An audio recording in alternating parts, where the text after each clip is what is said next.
The air inside Fort Bragg smelled like coffee and diesel fuel, the kind of morning scent that marked the beginning of another training cycle.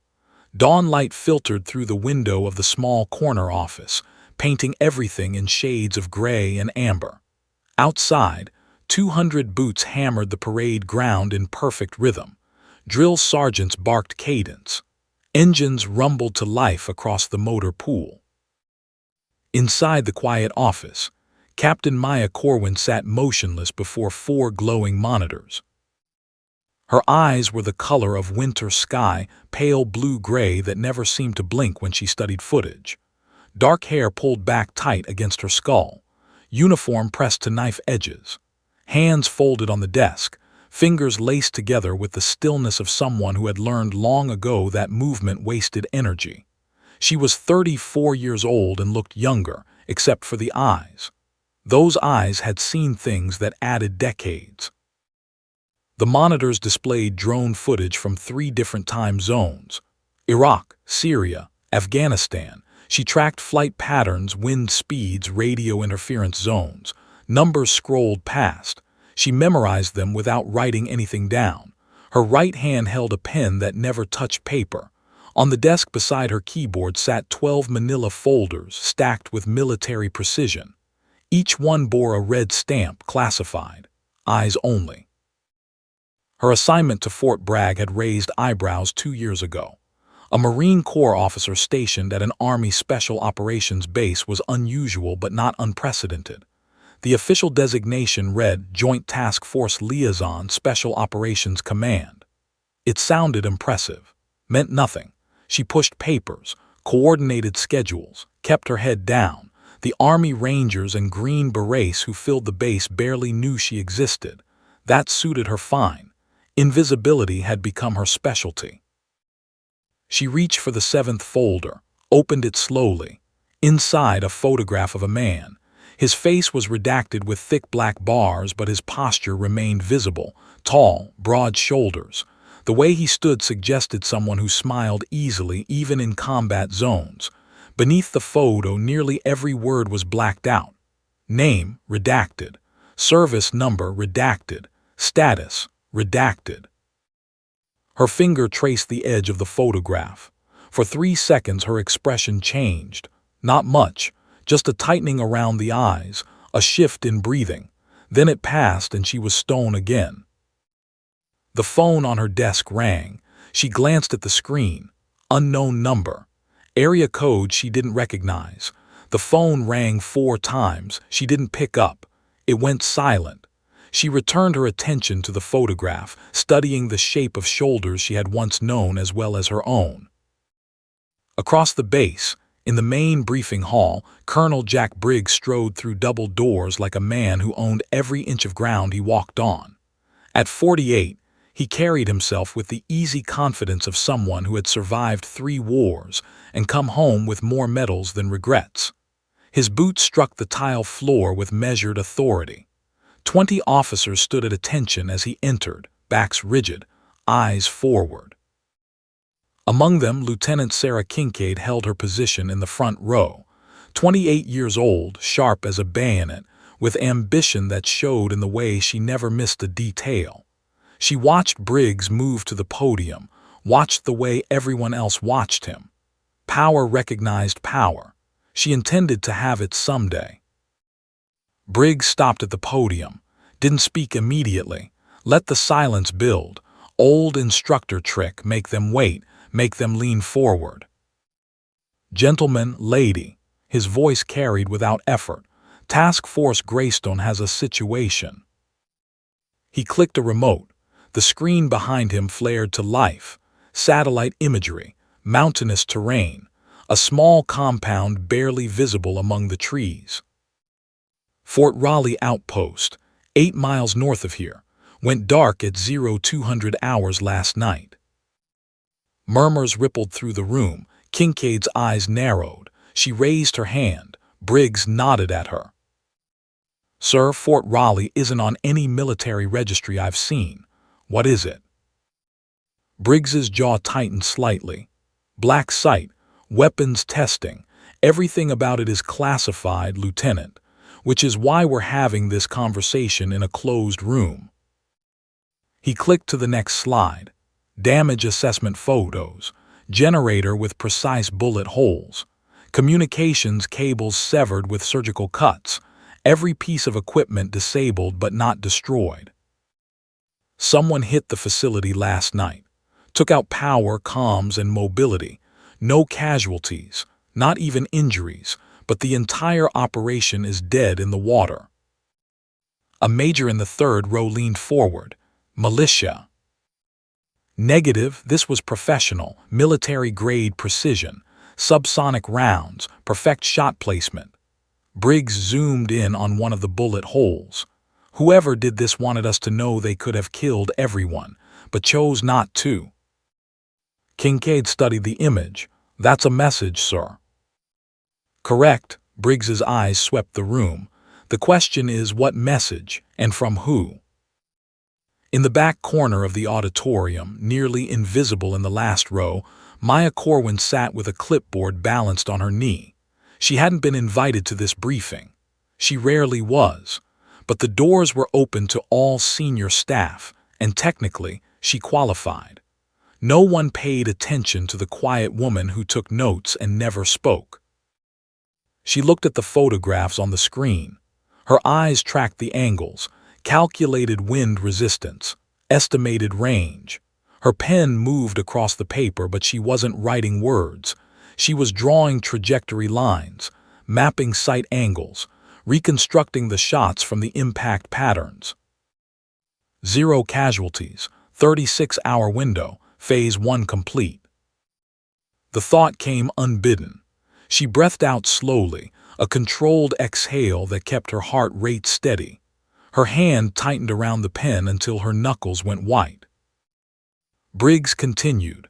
"I want full perimeter security doubled, drone surveillance continuous, and I want every person on this base accounted for between the hours of midnight and 0400. He paused. "Dismissed." Chairs scraped, boots shuffled. The room began to empty. Maya stood slowly, gathering her clipboard. She moved toward the exit, head down, blending into the flow of bodies. "Captain Corwin." Briggs's voice cut through the noise. Every head turned. Maya stopped, one hand on the door frame. The room went quiet again, all eyes on her. She turned slowly. "Sir." Briggs studied her from the podium. "You've been awfully quiet. You have thoughts on this?" The question hung in the air. 20 officers waited. Kincaid watched with open curiosity. Maya met Briggs's eyes without flinching. "Sir, based on the entry angles and equipment damage patterns, the shooter was likely positioned on the northern ridge, approximately 1,200 yards. Subsonic rounds suggest suppressed fire, which at that distance requires significant skill to compensate for wind and drop. The precision indicates someone with extensive long-range training." Silence.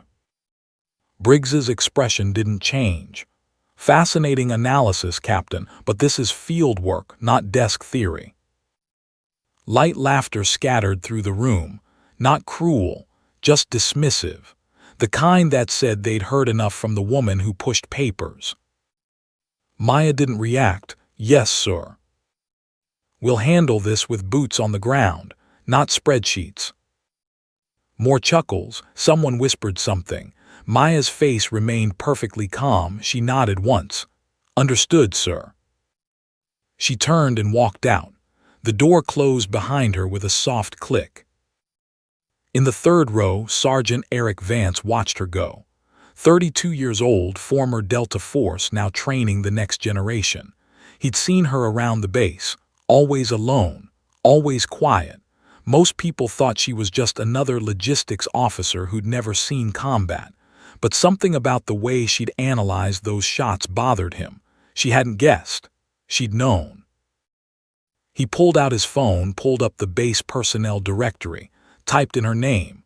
Maya Corwin, Captain, Force Recon background, transferred to administrative duties 2 years ago, medical discharge from combat operations.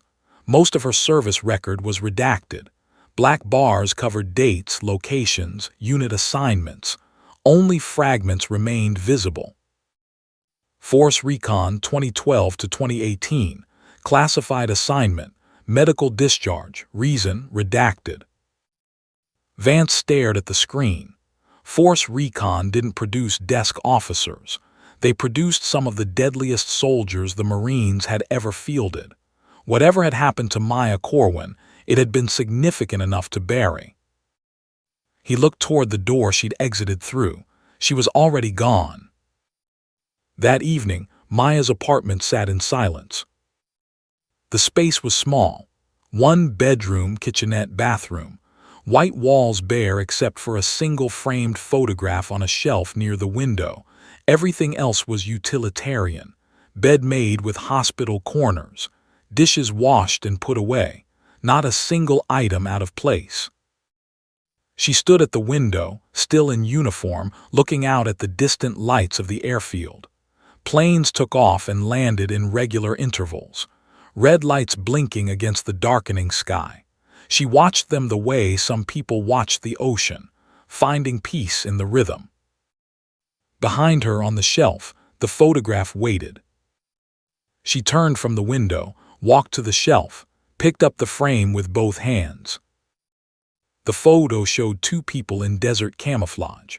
The woman on the left was younger, maybe 26, with short cropped hair and a smile that suggested she didn't smile often but meant it when she did. The man beside her stood a head taller, built like a linebacker, with laugh lines around his eyes and one arm slung over her shoulders. They were standing in front of a helicopter, dust storm visible in the background. At the bottom of the frame, a small brass plate read, Sergeant Dylan Matlin and Lieutenant Kira Vaughn, Recon Team Viper, 2016. Maya's thumb brushed across the name. Kira Vaughn, a person who no longer existed, a ghost wearing someone else's face. She set the photo down, opened the drawer beneath it. Inside, nestled on top of folded maps and old dog tags, sat a brass compass. Old military issue, the kind they didn't make anymore. The case was scratched and dented. On the back, engraved in small letters, for Matlin, Semper Fi. Her hand hovered over it, didn't touch it, just looked. The memory came anyway. Afghanistan, 2016. Forward operating base, 300 miles from anything that mattered. She was 26 years old and still believed the world made sense. The air smelled like sand and fuel and sweat. She sat cross-legged on the ground, Field stripping her rifle with practiced efficiency. Beside her, Matlin worked on his own weapon, humming something off-key. Vaughn, you keep cleaning that rifle, it's gonna disappear. She looked up. Better than your method, Sarge. Slap some oil on it and pray. Hey, prayers work got me through Fallujah. He grinned, reached into his pack, pulled out a battered chocolate ration bar, tossed it to her. Happy birthday, kid. She caught it, blinked. You remembered. Team lead always remembers. He tapped the side of his head. You're 26 today, old enough to know better, young enough to not care. She unwrapped the chocolate, split it in half, handed him back one piece. They ate in comfortable silence, watching the sun set over the mountains. Matlin bumped her shoulder with his. You're gonna be fine, Vaughn. Best damn sniper I ever trained. You didn't train me, I trained myself. I know, that's what makes you dangerous. They fist bumped. His hand was twice the size of hers, calloused and scarred, solid, real. The memory dissolved. Maya stood in her apartment, staring at the compass, and felt the weight of the years pressing down like a physical thing. She closed the drawer, turned away, walked to the kitchen, poured water she didn't drink, stood there gripping the counter until her hand stopped shaking. A knock at the door. She went still, checked her watch, 2100 hours. She wasn't expecting anyone, didn't have friends who dropped by. She moved to the door, silent as smoke, looked through the peephole. An older man stood in the hallway. 60 plus, silver hair, civilian clothes that fit too well to be casual. He stood with the posture of someone who'd spent 40 years in uniform and couldn't quite shake it. Maya's breath caught. She knew that face. She opened the door. "General Hale." The man smiled slightly. "Captain Corwin, it's been a while." She stepped back, let him enter, closed the door behind him. They stood in her small living room, two soldiers who'd once operated in the same shadows, now pretending to be civilians. Hale's eyes went to the photograph on the shelf, stopped there, his expression softened. "He was a good man." Maya's voice came out harder than she intended. "He is a good man, sir," present tense. Hale turned to look at her, studied her face. "You still believe that?" "I never stopped." Silence settled between them. Outside, a plane took off. The sound filtered through the walls, distant thunder. Hale reached into his jacket, pulled out a thin manila envelope, set it on her coffee table. "I need you for something, off the books." Maya looked at the envelope, didn't touch it. "I don't do that anymore." "You did it last night." Her eyes snapped to his. He met her gaze without flinching. The Fort Raleigh operation was textbook. 0 casualties, perfect execution. Subsonic rounds at 1,200 yards in 40-mile-per-hour crosswinds. There are maybe 5 people in the world who could make those shots. I trained 3 of them. You were the best. Maya's jaw tightened. "I don't know what you're talking about." "Yes, you do." Hale gestured to the envelope. "Open it." She stared at him for a long moment, then picked up the envelope, unsealed it. Inside, a single piece of paper with handwritten text. No letterhead, no signature, just 3 lines. 36 hours, 0 casualties, Fort Raleigh Phase 2 tomorrow night. Below it, a single word in Hale's handwriting, "Please." Maya's hands trembled. She set the paper down. "Why?" "Because this is bigger than either of us. And because you're the only person I trust to do it right." "That's not an answer." Hale moved to the window, looked out at the airfield lights. "Nearly a decade ago, we lost people, good people, the kind who don't deserve to be forgotten, but they were, buried under classifications and black ink, written off as acceptable losses." Maya's voice dropped to barely a whisper. "Matlin." "Yes." "You told me he was gone. You stood at my bedside in that hospital and told me he didn't make it." "I told you what I was ordered to tell you." Hale turned back to her.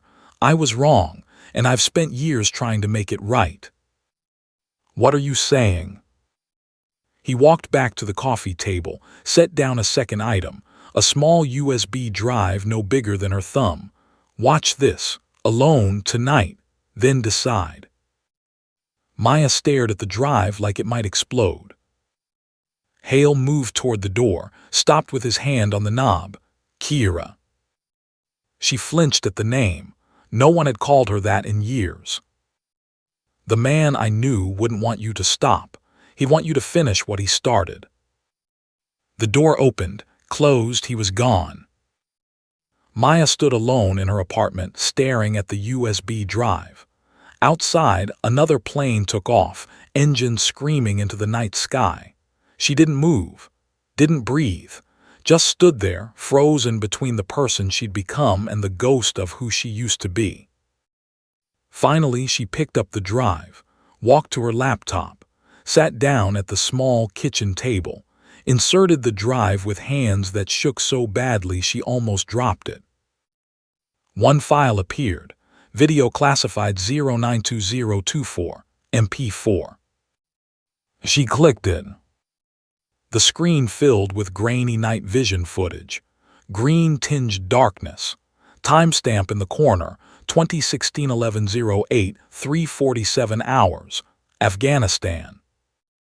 Audio crackled to life. Viper 1, this is Viper 2. We're pinned down.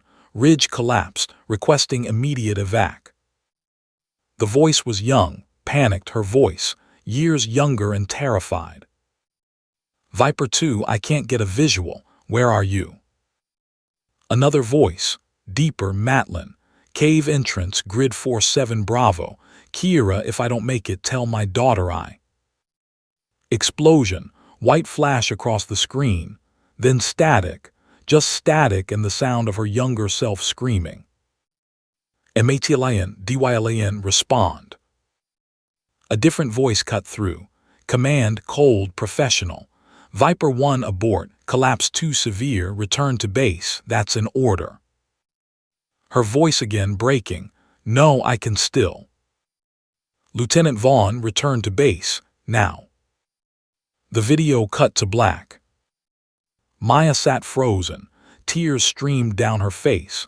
She didn't wipe them away, just sat there staring at the blank screen, reliving the worst night of her life. The file began playing again automatically, different footage, recent, timestamp 3 weeks ago. Low-quality camera, hidden somewhere in a dark room, concrete walls. A man sat on the floor back against the wall, thin, gaunt, beard long and shot through with gray, face covered in scars, but the eyes, she knew those eyes. His voice, rougher now, damaged by years of whatever hell he'd endured.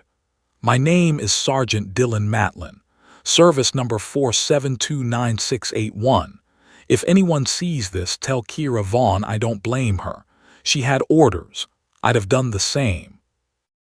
Footsteps approached off camera. Matlin looked up, spoke faster, quieter. They're moving us tomorrow, 12 of us, POWs. Tell her, grid 62 Echo, Fort Raleigh basement, 36-hour window. The video cut out. Maya's hands gripped the edge of the table so hard the wood creaked. She played it again, watched Matlin's face, listened to his voice, counted the scars, saw the way he held himself, protecting broken ribs that hadn't healed right. 36-hour window. Fort Raleigh. 12 POWs. Her mind began calculating without conscious thought. Distance, approach vectors, guard rotations, equipment needed. 36 hours meant they'd be moved by tomorrow night. After that, gone. Disappeared into whatever black hole had held them all these years. She stood abruptly, walked to her closet, pushed aside winter coats and civilian clothes. In the back, covered with an old blanket, sat a guitar case, hard shell, battered. She pulled it out, set it on the bed, popped the latches.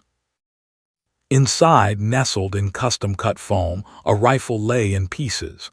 Barrett M82 sniper system, custom modifications, subsonic ammunition, scope worth more than most cars.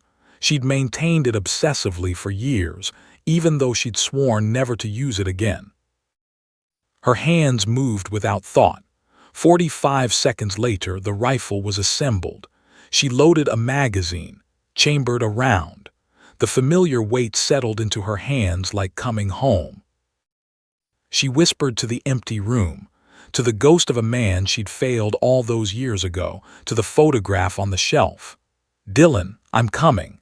This time, no orders will stop me. Another knock at the door. Maya froze, set the rifle down carefully, moved to the door with the silence of someone who'd spent years learning how to be invisible, looked through the peephole. Sergeant Vance stood in the hallway holding papers. He looked nervous. She opened the door with the rifle hidden behind it. Sergeant. He held up the papers. Ma'am, I need to talk to you about Fort Raleigh. She didn't move, didn't invite him in, just waited. Vance glanced down the hallway, empty. He lowered his voice. I know what you're planning, and I think you're right. I don't know what you mean. Ma'am, with respect, I was at Ghostline, different unit, but we heard the radio chatter that night. We heard you calling for Matlin. His eyes were honest, earnest. Marines don't leave Marines behind, even after all this time. Maya's grip on the door tightened. Why are you here? He held out the papers. Satellite thermal imaging of Fort Raleigh, pulled from classified archives.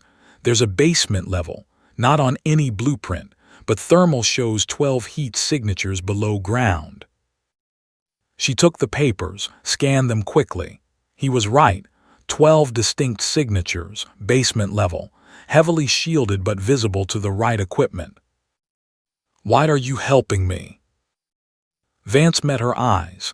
Because Briggs shut you down today, made you look small in front of everyone, but you were right about everything. The angle, the distance, the skill level required. He paused. You weren't guessing, were you? You already knew, because you were the one who took those shots. Silence. I won't report it, Vance continued. But if you're going back, you need current intel. Security doubled after last night. 40 guards now. If you go in loud, you won't come out. Maya studied him, weighing trust against necessity. Finally, she stepped back, let him in, closed the door. Vance saw the rifle on the bed, didn't react, just pulled out more papers from inside his jacket. Entry codes, updated 6 hours ago, guard rotation schedule, weak points in their sensor grid. Why? Maya asked again. Because someone needs to do the right thing, and because you're the only one who can. She spread the papers on her table, studied them with the intensity of someone planning a military operation, because that's exactly what this was. Vance watched her work, saw the way her mind processed information, calculated angles, identified problems and solutions simultaneously. After 5 minutes, she looked up. If anyone asks, you never saw me tonight. Yes, ma'am. He moved to the door, stopped. Captain, one question. Why 0 casualties? Last night you could have taken out half that base, made the extraction easier. Maya looked at the photograph on the shelf. Matlin's smile, his arm around her younger self. Because Dylan taught me something. We're not killers, we're protectors. Even when protecting means destroying everything except lives. Vance nodded slowly. Semper Fi, ma'am. Semper Fi, Sergeant. He left. Maya returned to her preparations, packed gear methodically. Ghillie suit, night vision, 72-hour rations she wouldn't need because this would be over in 12 hours one way or another. She worked with the efficiency of someone who'd done this hundreds of times, muscle memory taking over where thought left off. But she wasn't done planning, not yet. She spread Vance's blueprints across her table, studied the layout of Fort Raleigh, guard positions, sight lines, approaches. Her finger traced the path from the perimeter to the main building, then to the generator. The generator was key. External fuel tank, exposed, vulnerable. A small explosive charge placed correctly would create spectacular destruction with minimal casualties. Fire and smoke, chaos, exactly what she needed. She pulled a notebook, began sketching, calculating. The charge would need to be planted tonight, before dawn, before Phase 2 began. She'd have to infiltrate the base twice, once to set the trap, once to spring it. High risk but necessary. She checked her watch, 2300 hours. The base would be on high alert after last night's attack, but high alert meant exhausted guards. Humans couldn't maintain peak vigilance for extended periods. Right now, at the tail end of second shift, they'd be at their lowest. Perfect timing. Maya changed into dark civilian clothes, loaded a small pack with just the essentials, C4, detonator, wire cutters, lock picks, suppressed pistol. She left the rifle behind. This infiltration required stealth, not firepower. At midnight, she left through the window, avoiding the hallway cameras, moved through shadows like she'd been born to them. The base was quieter at this hour, fewer patrols. most personnel asleep or focused on their posts. She used the gaps in coverage, the blind spots every secure facility inevitably had. 20 minutes later, she was beyond the fence line, moving through dark forest toward Fort Raleigh 8 miles north. The terrain was familiar. She'd studied it for days, knew every ridge, every valley, every approach that offered concealment. Her feet found purchase on rough ground without conscious thought. Years of training made navigation automatic even in darkness. 2 hours of steady movement brought her to the ridgeline overlooking Fort Raleigh. She stopped in deep shadow, observed. The base was quiet. Guards walked their patterns. Lights burned in a few buildings. Everything looked normal, routine. No indication they expected another attack so soon. They were wrong. Maya descended from the ridge, moved to the perimeter fence at the point furthest from cameras and guard towers, used wire cutters on the chain link, pulled it back just enough to slip through. Inside the wire now, inside the kill zone.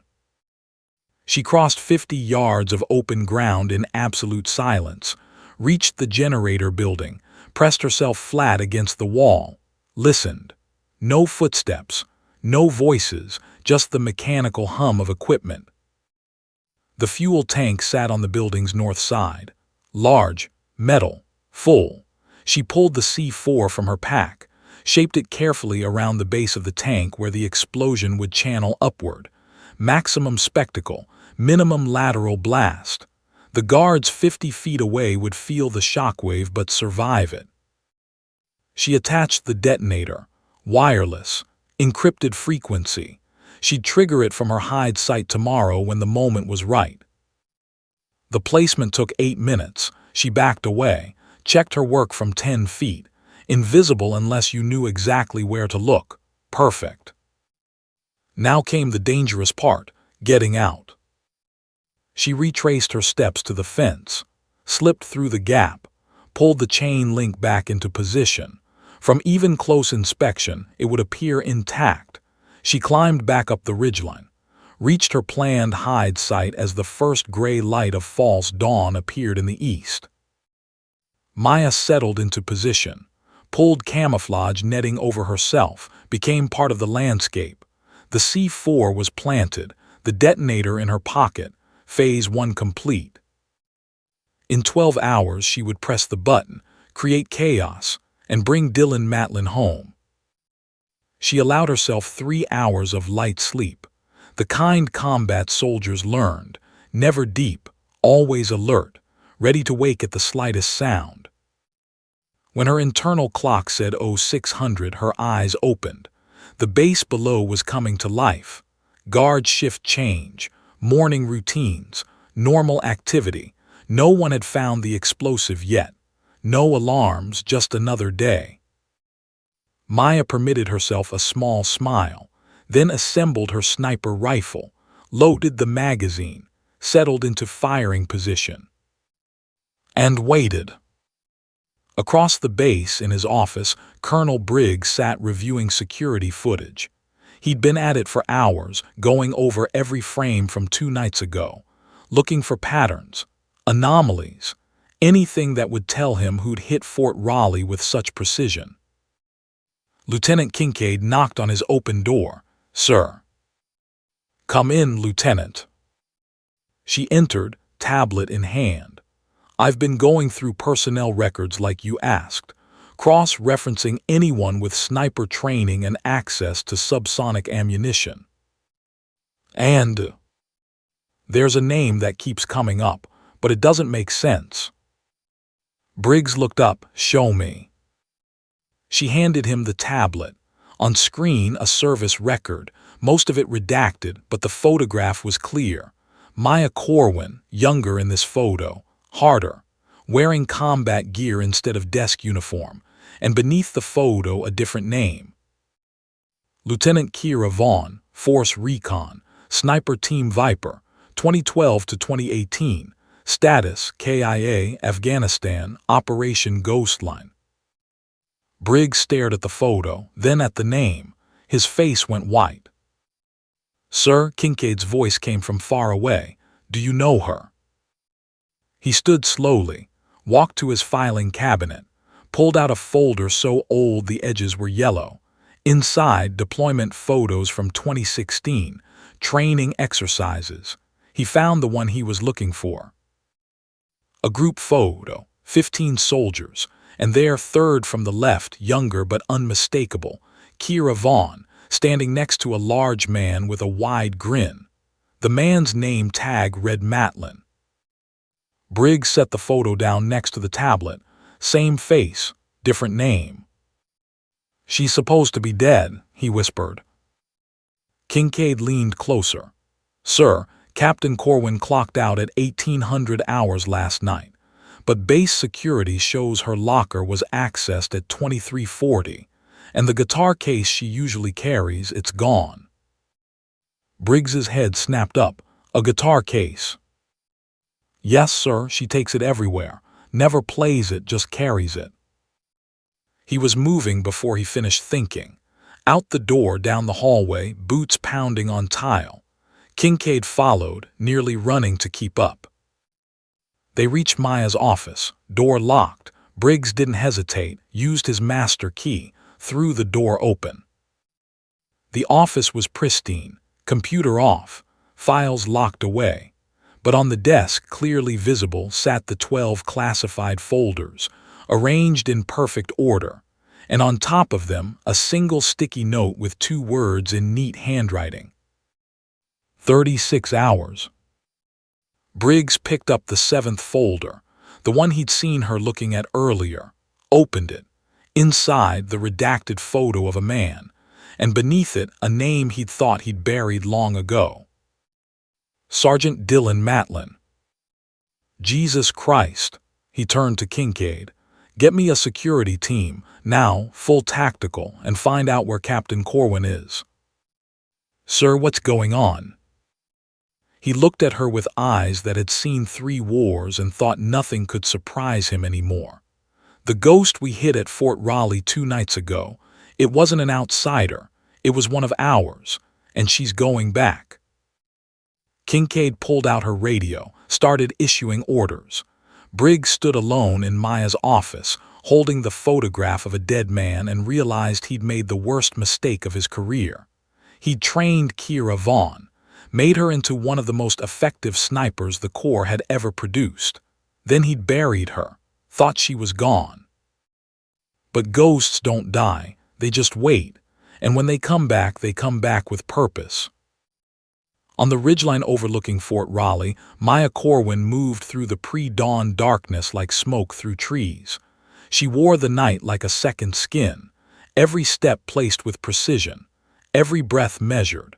The guitar case was gone, its contents now assembled and ready. The C4 planted hours ago waited for her command. She stopped at her chosen position, looked down at Fort Raleigh 1,200 yards distant. Lights burned. Guards walked their posts. They thought they were ready, thought doubling security would be enough. They were wrong.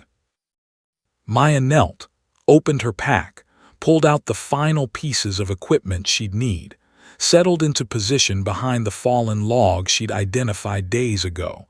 Her body molded to the earth, became part of it. Through her scope the world became clear.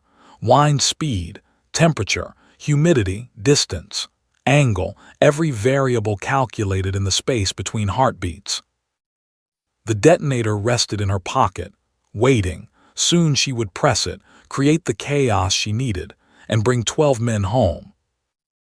But not yet, not until the moment was perfect. She controlled her breathing, slowed her heart, entered the gray zone where snipers lived, that space between thought and action where the body approached absolute stillness. And waited for dawn. Behind her in the darkness, a team of 8 soldiers moved through the forest. Briggs led them, moving fast, making noise. But he didn't care about stealth anymore. He cared about stopping a war before it started. Because he knew Kira Vaughn, knew what she was capable of. and he knew that when she decided to finish something, nothing short of death would stop her, maybe not even that. The pieces were in motion. The board was set. And as the last stars faded from the sky, as dawn prepared to break over the mountains of North Carolina, two forces converged on a secret base that officially didn't exist. One force hunting, one force saving, both believing they were doing the right thing. And in the basement below it all, a man who'd been dead for nearly a decade waited in darkness, believing in a promise made long ago by a soldier who never forgot, who never forgave herself, who was coming home at last, bringing fire and mercy in equal measure. The war for Fort Raleigh had begun. And Captain Maya Corwin, once known as Lieutenant Kira Vaughn, once known as the best sniper the Marines ever produced, once known as Dead, aimed her rifle at the coming dawn and whispered a single word into the wind. Soon. The first light of dawn broke over the Appalachian ridgeline like a blade cutting through darkness. Cold, clean, unforgiving. The forest smelled of pine sap and morning dew, that brief window when the world held its breath between night and day. Mist clung to the valleys below, turning the landscape into something ancient and primordial. Maya Corwin had not moved in 4 hours. But she had been busy during the hours before that. The memory played in her mind as she maintained her position. Clear, precise, the way all her operational memories remained.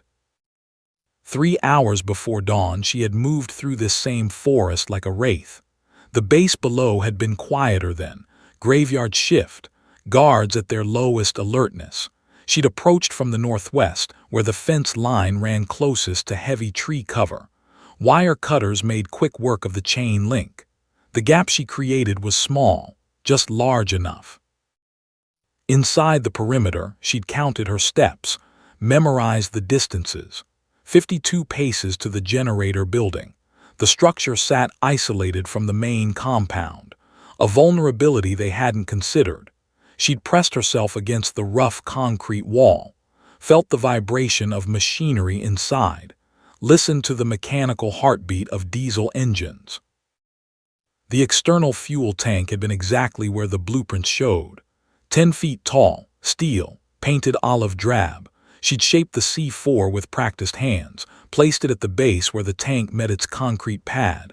The charge was small, 3 pounds, but positioned correctly, it would create a fireball visible for miles while directing the blast upward. Maximum psychological impact, minimal casualties. She'd attached the wireless detonator with hands that didn't shake, set the encryption frequency, tested the connection once. The small lead blinked green, armed, ready, waiting for her command from 1,200 yards away. The entire infiltration had taken 18 minutes. Getting out had taken 12. She'd retreated through the fence gap, pulled the chain link back into position, and melted into the forest. No footprints, no evidence, just a bomb waiting silently in the dark. By the time the sun rose, she was in position on the ridge, the detonator in her pocket, the mission clock ticking down.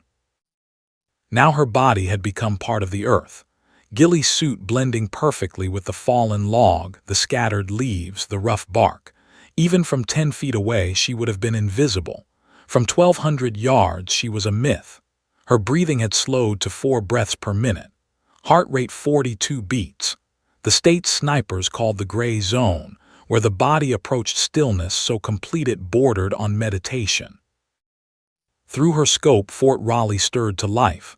Guards changed shifts. Men stumbled from barracks, rubbing sleep from their eyes. Someone discovered the fuel leak from 2 nights ago, finally traced and repaired. Shouting, confusion. They still thought it was equipment failure, random malfunction, bad maintenance. They had no idea they were being systematically dismantled. Maya's finger rested beside the trigger guard, not on it, never on it until the moment of decision. She tracked a guard walking across the compound. Young, maybe 23, coffee cup in one hand, radio on his belt. He stopped, said something to another guard. They laughed about something, probably complaining about the early shift. She could have killed him. One round. Subsonic, he'd never hear it coming. Be dead before his coffee hit the ground. She let him walk past, watched him climb the stairs to Tower 3, settle into position, take a long drink from his cup. Then she shot the cup. The ceramic exploded in his hand, hot liquid splashing across his uniform. He yelped, dropped the remains, spun in a complete circle trying to find the threat. Found nothing, just mountains and trees and morning mist. His radio crackled. She could read his lips through the scope. What the hell just happened? While he looked everywhere except the right direction, while his hands shook and his heart pounded, she put a second round through his radio. Clean shot. The device sparked, went dead. He grabbed for it, found plastic shards and circuit boards. Now he was running down the tower stairs, shouting, panicked. Maya shifted aim, found the satellite dish she damaged previously, put another round into the manual adjustment mechanism.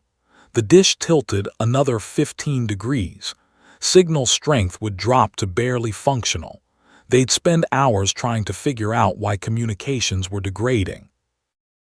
The base erupted into controlled chaos. Not panic. These were professionals, but confusion spread like ripples in water.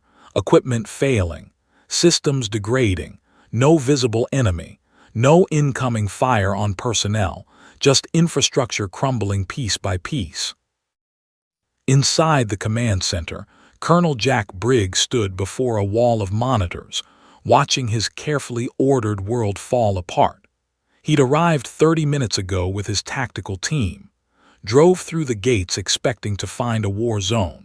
Instead found a base eating itself alive from the inside.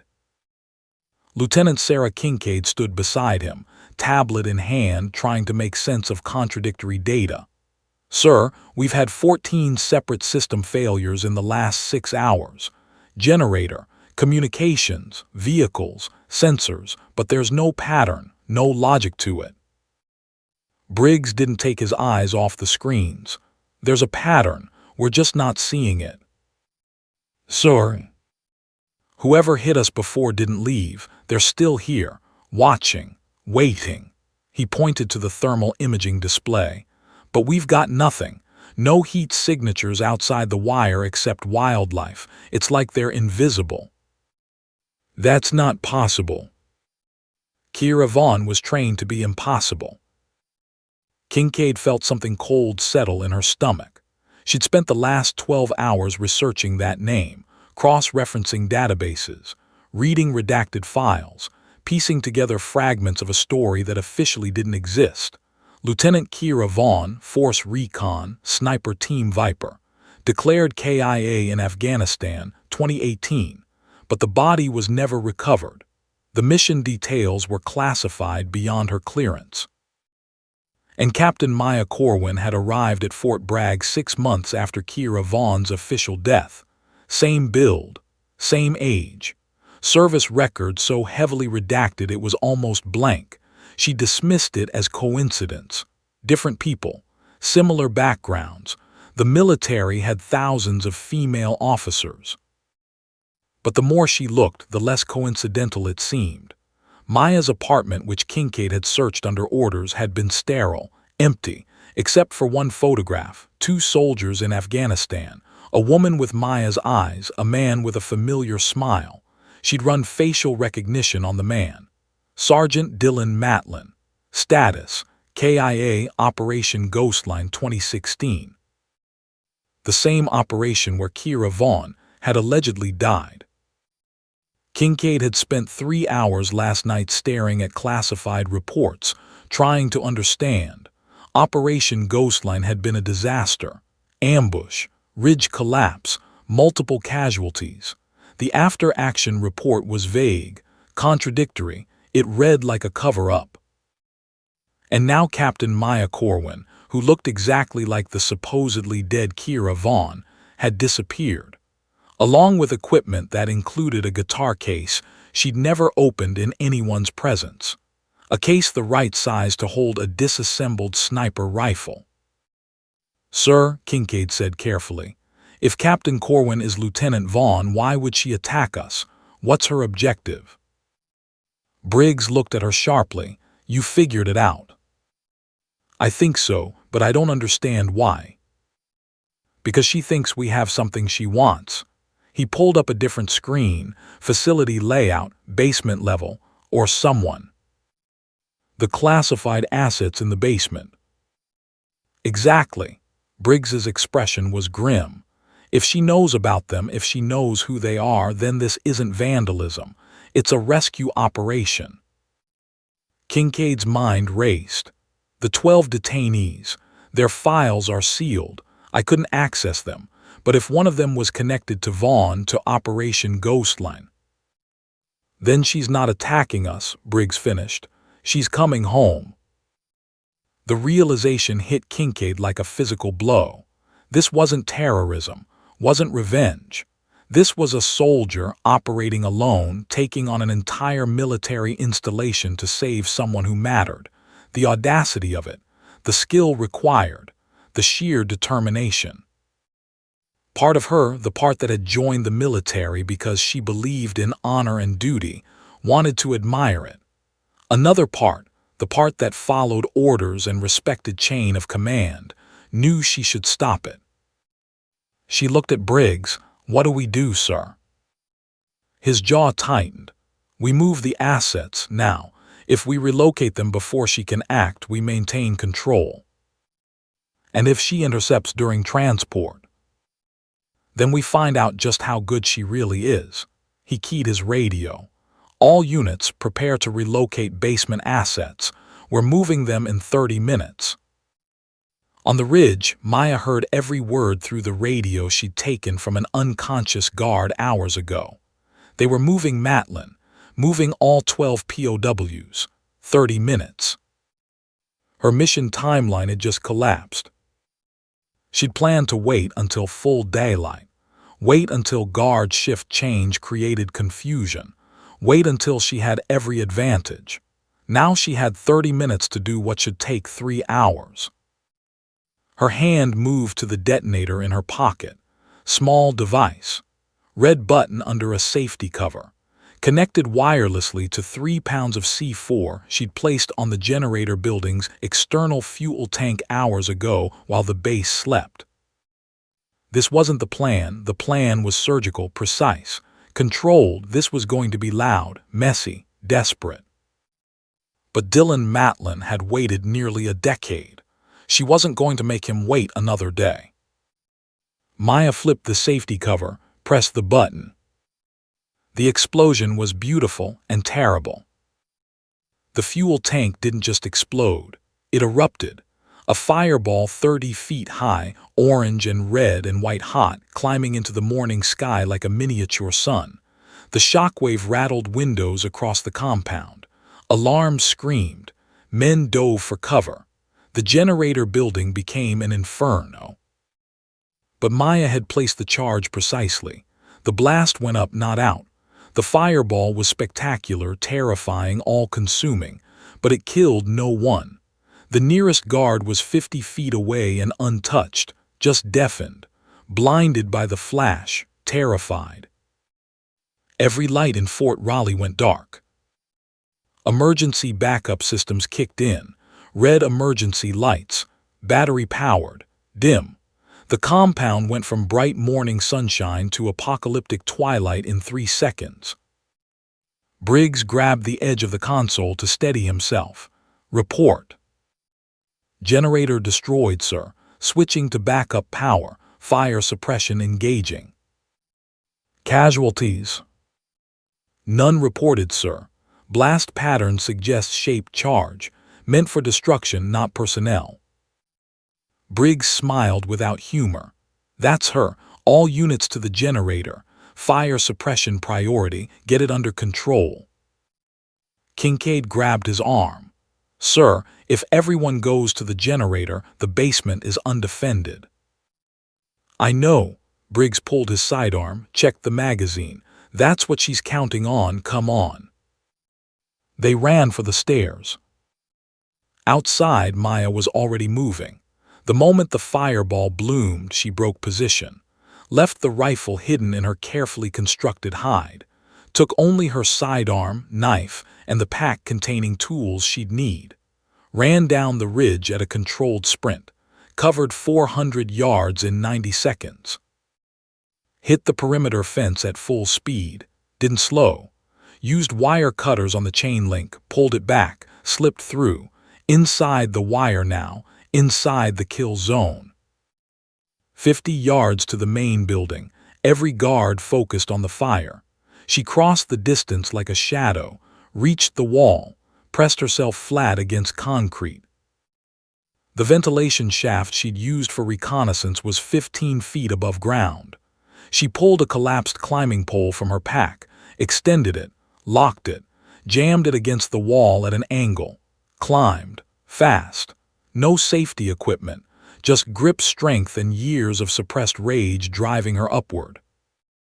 Reached the vent, unscrewed the cover with a battery-powered drill, took 8 seconds, 8 seconds completely exposed. If anyone looked up, she was dead. No one looked up. She pulled herself into the vent shaft, replaced the cover behind her, disappeared into the building's infrastructure like smoke into ducts. The shaft was 18 inches square, barely enough room to move. She army crawled through darkness, headlamp off, navigating by memory and touch, counted ventilation joins. 1, 2, 3. At the 4th junction, she turned left. The metal beneath her hands was ice cold, her breath fogged in the confined space. Below her, voices, footsteps, guards running toward the fire. She held perfectly still as they passed beneath the vent, counted them, 8 men, all headed the wrong direction. She kept moving, the shaft angled downward. She controlled her descent with fingertips and boot toes. 60 feet forward, 40 feet down, the shaft narrowed.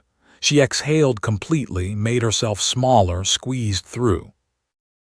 Emerged at a junction, directly above the basement corridor. Through the vent grate she could see the hallway below, concrete, fluorescent lights. One guard stationed outside a steel door, young guy, nervous, hand on his sidearm. He kept looking back toward the stairs, toward the sounds of chaos above. Maya removed the vent grate, silently, took 2 minutes of careful work, set it aside, looked down, 12-foot drop to the floor. She'd land directly behind the guard. She pulled her knife, held it reverse grip, took 3 slow breaths, calculated the fall, the landing, the 3 moves she'd need to neutralize him without killing. Dropped through the opening.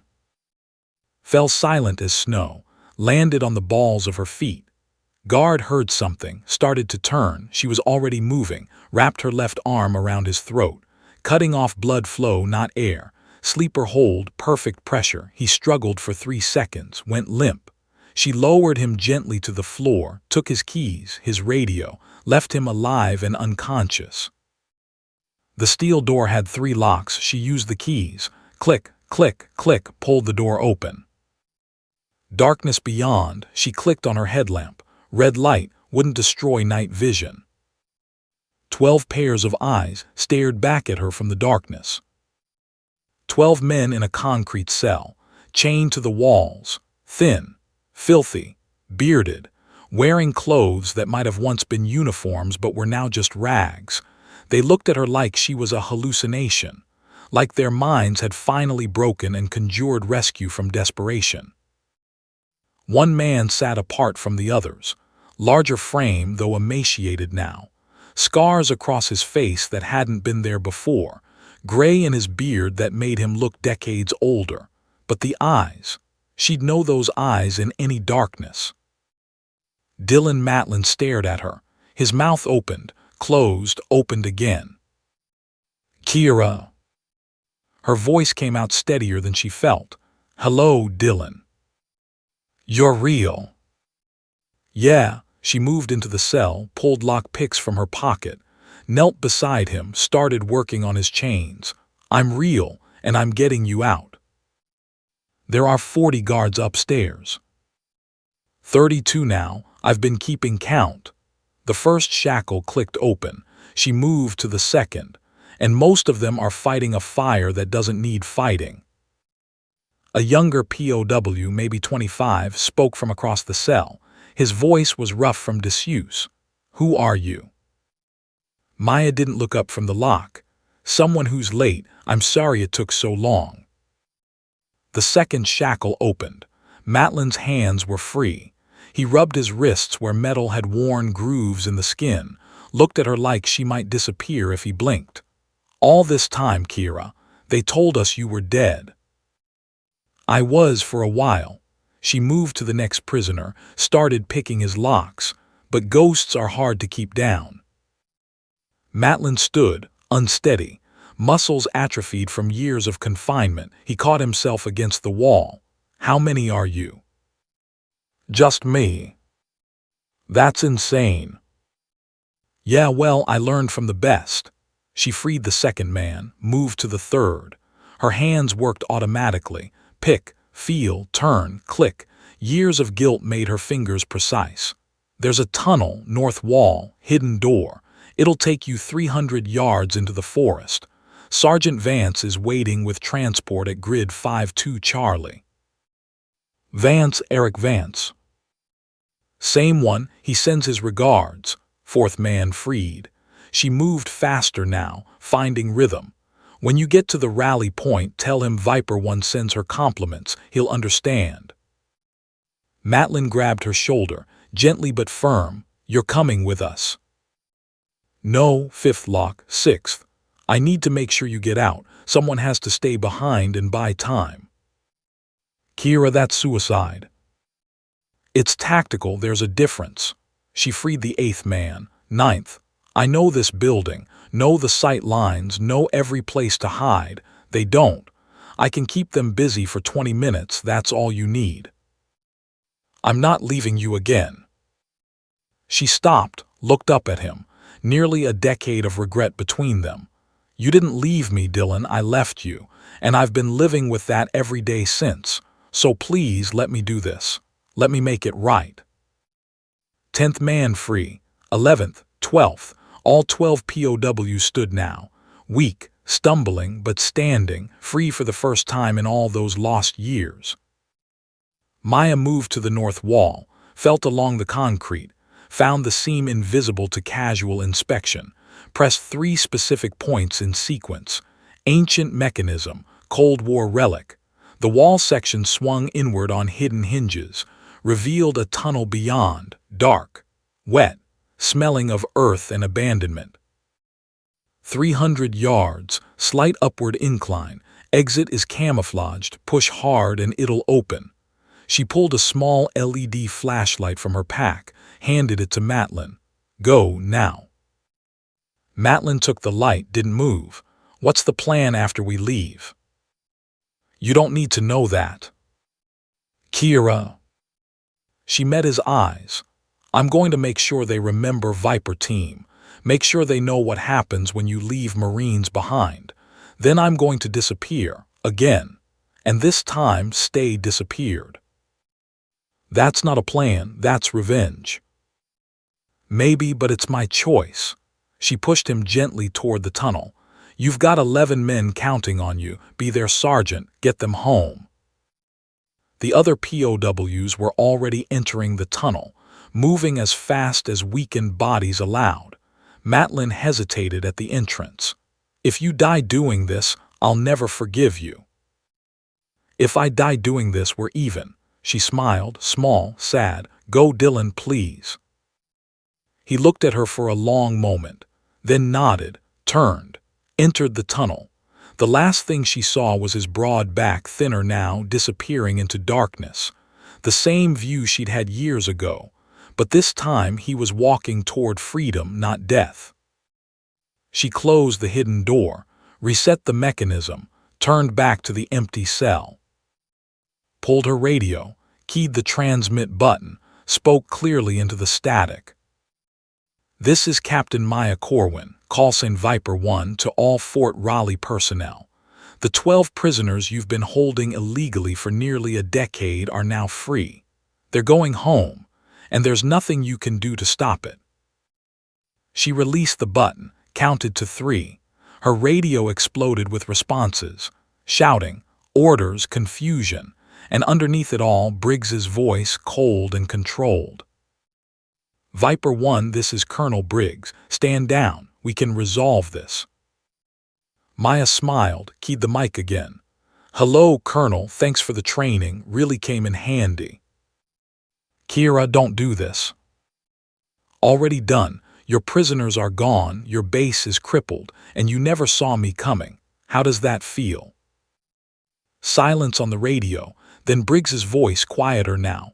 "Where are you?" "Closer than you think, further than you can reach." She moved to the cell door, looked out into the corridor, empty still.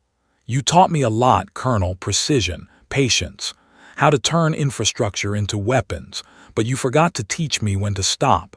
That was Dylan's job, and you took him from me." "That wasn't my call, Kira. Orders came from above my pay grade." "Then whoever gave those orders better hope I never learned their name." She stepped into the corridor, started walking. "This is over, Colonel. Let it end clean. No one else has to get hurt." "I can't do that.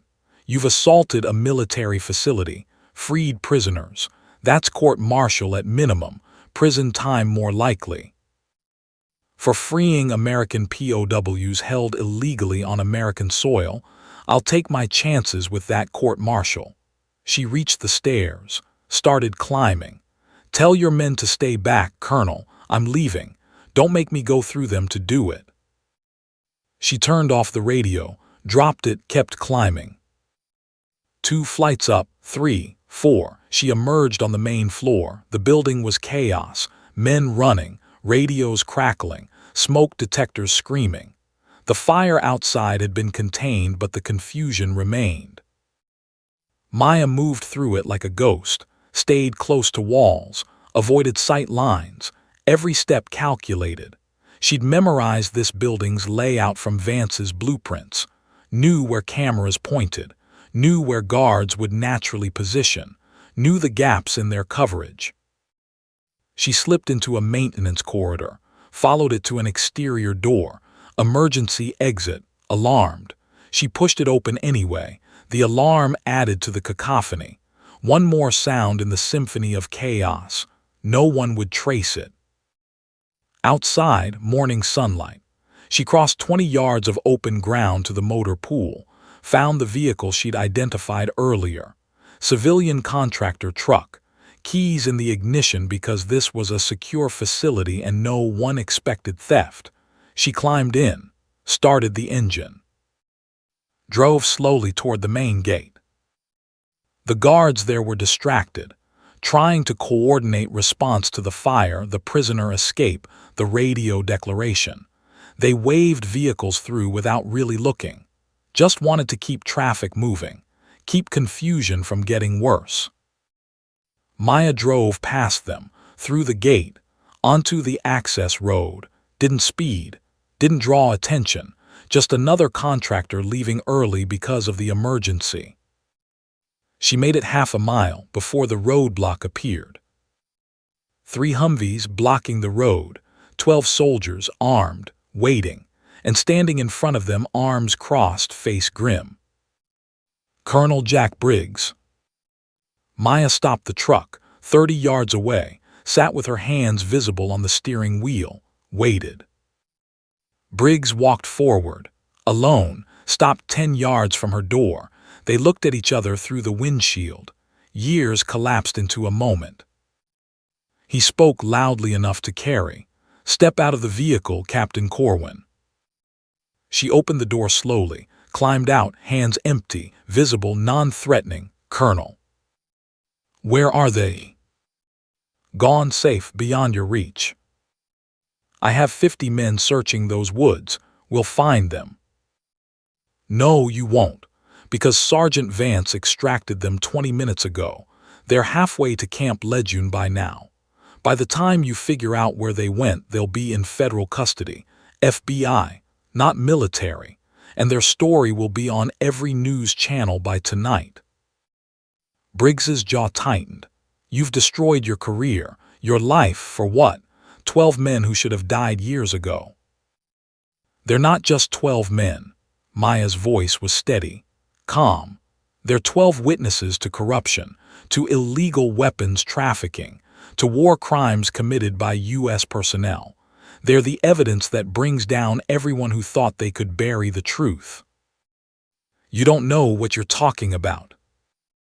I know exactly what I'm talking about. Dylan told me everything. About the weapons cache in Afghanistan. About how your task force was selling American munitions to insurgents. About how you ambushed his team when they tried to report it. About how you've kept them silent all this time because dead men can't testify. Something flickered in Briggs's eyes. Not guilt, not quite, but recognition. Those are serious accusations, Captain. Without proof, they're just conspiracy theories from traumatized POWs. Maya reached into her pocket, pulled out a USB drive, the one Hale had given her. This is proof, video confessions, transfer records, bank statements, everything Dylan and his team documented before you tried to disappear them. She held it up. And there are 3 copies, one with the FBI, one with military CID, one with the Washington Post. Briggs stared at the drive. His face went pale. You're bluffing. Am I? She pocketed the drive. You taught me a lot of skills, Colonel, but General Hale taught me something more important. She taught me that the mission isn't over until everyone comes home, and she taught me how to make sure justice happens even when the system is broken. Hale? Briggs looked genuinely shocked. Rachel Hale is behind this. She's been investigating your task force for 5 years, building the case, waiting for the right moment. I'm just the trigger she pulled. Maya smiled without warmth. Congratulations, Colonel. You trained the weapon that's going to end your career. Briggs stood very still, processing, calculating, looking for a way out and finding none. Finally, he sighed, long, deep, the sound of a man watching his carefully constructed world collapse. If I let you go, will you testify? I'm already dead, remember. Ghosts can't testify. She gestured to the roadblock. But if you move those vehicles, I'll disappear, permanently. And you'll never have to explain how Captain Maya Corwin is also Lieutenant Kira Vaughn, who died in Afghanistan all those years ago. And the 12 POWs. We'll tell their story. We'll bury you and everyone above you who knew. But me, I was never here. This conversation never happened. And Maya Corwin will vanish just like Kira Vaughn did. Briggs was quiet for a long time. Then he turned to his men. Stand down, let her through. Sir, Kincaid stepped forward. We can't just. That's an order, Lieutenant. Briggs looked back at Maya. Go before I change my mind. Maya climbed back into the truck, started the engine, drove forward slowly. The Humvees parted, created a gap just wide enough. She passed through, past Briggs standing at the roadside. Their eyes met through the window. He mouthed 2 words, I'm sorry. She nodded once, kept driving. In her rearview mirror, she watched Fort Raleigh disappear behind mountains and morning mist, watched Briggs shrink to a point, watched the whole nightmare recede into memory. Her hands shook on the steering wheel, delayed reaction, adrenaline crash. She pulled over after 2 miles, sat with the engine idling, put her head on the steering wheel and let years of grief finally surface. She cried silently, no sound, just tears, body shaking, all the fear and pain and guilt she'd buried under ice finally melting, coming out in shudders and gasps. She cried for Matlin, for the time he'd lost, for the 12 men who'd been erased from existence, for the young lieutenant named Kira Vaughn who died in Afghanistan and never really came back. After 10 minutes had passed, she wiped her face, breath deep, started driving again. The rally point was 15 miles away, abandoned logging road. She found it by GPS and memory, pulled up to find exactly what she expected. Sergeant Eric Vance standing beside a large civilian van. Behind him, 12 former POWs wrapped in emergency blankets, drinking water, eating protein bars. And in front of them all, standing taller now, steadier, with years of hell beginning to fade from his eyes. Dylan Matlin. Maya stopped the truck, climbed out, stood there uncertain for the first time since this operation began. Matlin crossed the distance between them, stopped 3 feet away. They looked at each other, all the words that needed saying and couldn't be said. Finally Matlin spoke, "You came. I never stopped looking.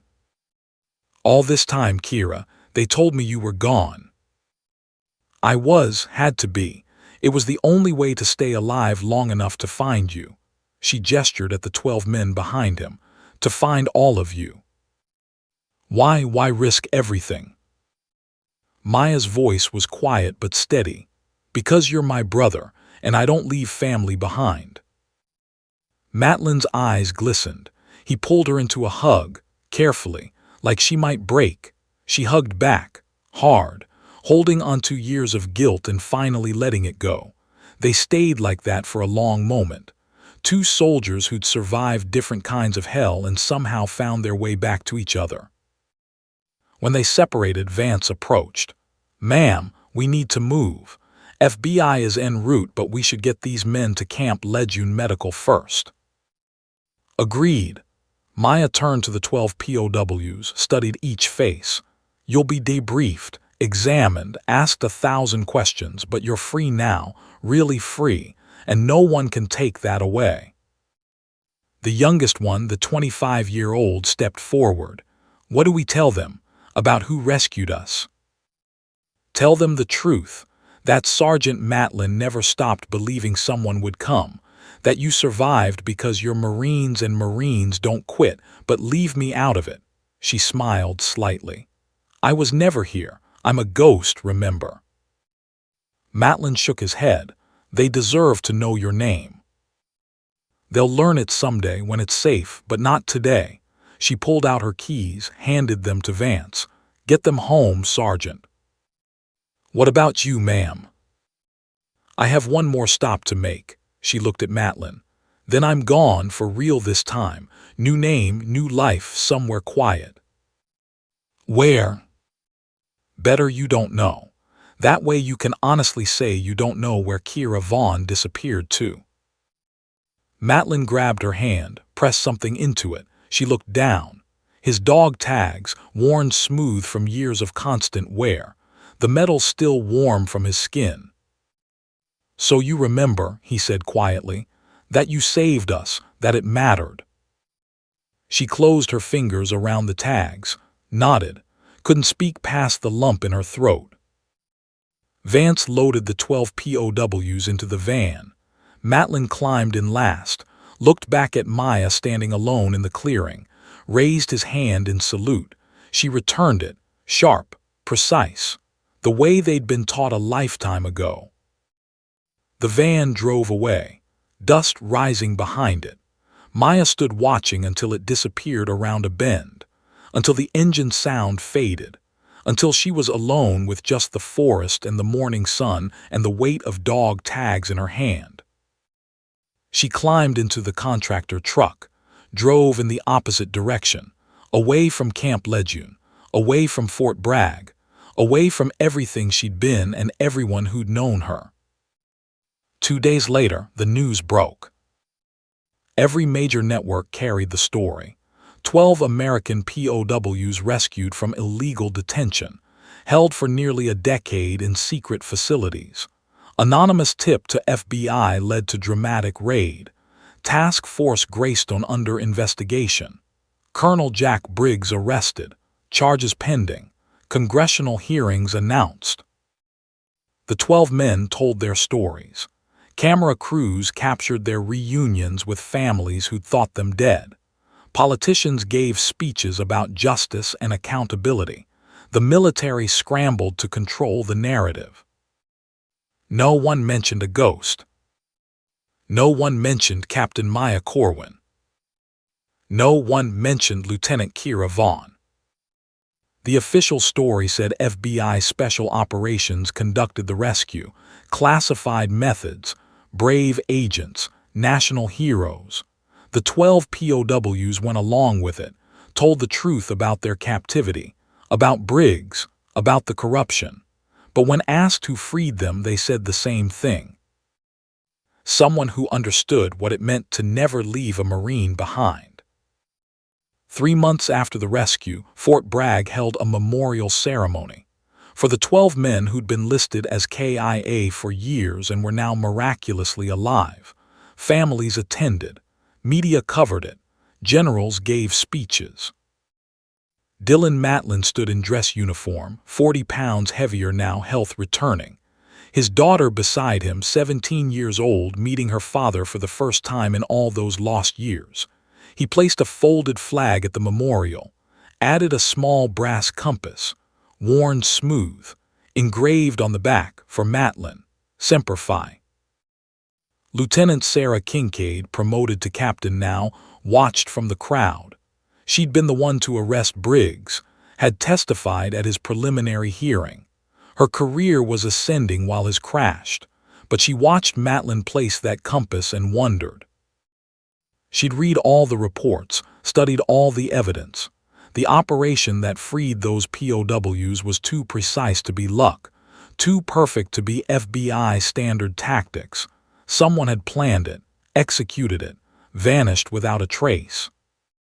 She thought about Captain Maya Corwin, who transferred out the day after the rescue. Medical discharge, forwarding address, none. No one had seen her leave. She just disappeared, like she'd never existed. Kincaid looked at the compass on the memorial, at the inscription. She'd seen that compass before, in Maya Corwin's apartment, the night she'd searched it looking for evidence. She'd found nothing, just an empty apartment and a photograph of 2 soldiers in Afghanistan. The photograph was gone now, like everything else, but Kincaid remembered the faces. The woman had Maya's eyes. The man had Matlin's smile. She could report it, could open an investigation. But looking at those 12 reunited families, at Matlin holding his daughter, at the peace finally settling over men who'd survived hell, she decided some ghosts deserved to rest. Kincaid turned away from the memorial, walked back to her office, filed her final report on the incident. Under unknown factors, she wrote one line. Some details remain classified. Further investigation not recommended. She signed it, submitted it, closed the file. 4 months after that, in a small cabin in rural Montana, Maya Corwin sat on a porch watching sunset paint the mountains gold and crimson. She'd let her hair grow longer, wore civilian clothes, worked at the local hardware store under a name no one would recognize. Her mail came to a PO box in town.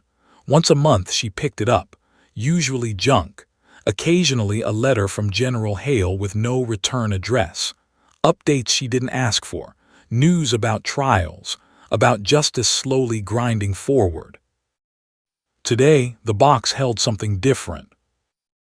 A package, small, wrapped in brown paper, no return address, postmark from Camp Lejeune. She opened it in her truck. Inside, a folded piece of paper and something wrapped in tissue.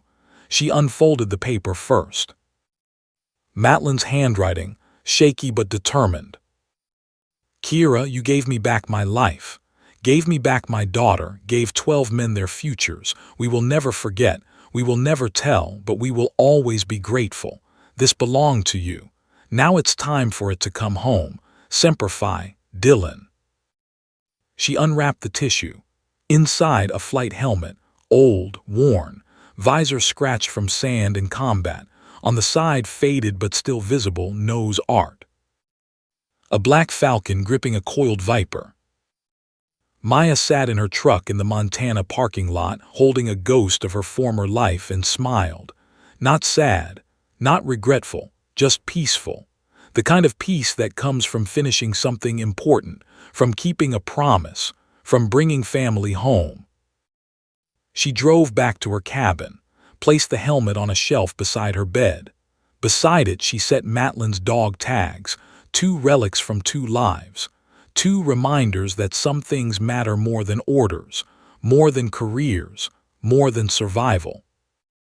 Family matters, honor matters, keeping your word matters. She walked outside as full dark settled, stars emerging like diamonds on velvet. The forest around her cabin whispered with wind and wildlife. Clean, simple, far from wars and lies and classified operations. Her phone rang, unknown number. She almost didn't answer, then recognized the area code. Virginia. She picked up. "This is Maya." General Hale's voice, aged but strong. "How's retirement treating you?" "Quiet, exactly how I wanted it." "Good, you've earned it." Pause. "But I have something you should know." "I'm not interested in more operations, General." "This isn't an operation. This is information. There are 18 more." Maya's hand tightened on the phone. 18 more what? POWs held in Syria. Same situation as Matlin, buried, forgot, written off but alive, and asking for help. "You're giving me this information because you're the only person I trust to do something about it, and because those 18 men deserve the same chance Matlin got." Hale's voice was gentle but firm. "I'm not ordering you, Kira. I'm asking, as one soldier to another." Maya looked at the helmet on her shelf, at the nose art, at the symbol of who she'd been, who maybe she still was under all the layers of civilian life. "Send me the details. I'll think about it." "Already in your email. Encrypted, you know the key." "I haven't decided yet, General." "I know, but you will, because that's who you are. That's who you've always been, the one who comes back for the others." Hale paused. "Take care of yourself, Viper 1." The line went dead. Maya stood on her porch, phone in hand, watching stars wheel overhead. 18 men, 18 families, 18 chances to do what she'd done for Matlin. She could ignore it, delete the email, live her quiet life. No one would blame her. She'd done enough, sacrificed enough, earned her peace. But in her mind she heard Matlin's voice from years ago, teaching her, training her, making her into the weapon she'd become. "Vaughn, the mission isn't over until everyone comes home. Not most people, not the easy ones, everyone. That's what makes us different. That's what makes us Marines." Maya walked inside, opened her laptop, found the encrypted email, entered the key. The file opened. Photographs of 18 men, locations, intelligence, timeline. She studied it for an hour, making calculations, identifying problems, planning solutions, the old skills returning like muscle memory, like breathing. Finally, she closed the laptop, walked to her shelf, picked up the helmet, held it in both hands, felt the weight of it, the history, the promise it represented. Outside, an owl called, night predator hunting, silent, deadly, patient. Maya set the helmet back down. Not a rejection, just a delay.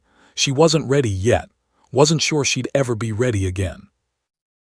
But the helmet stayed on the shelf, visible, waiting.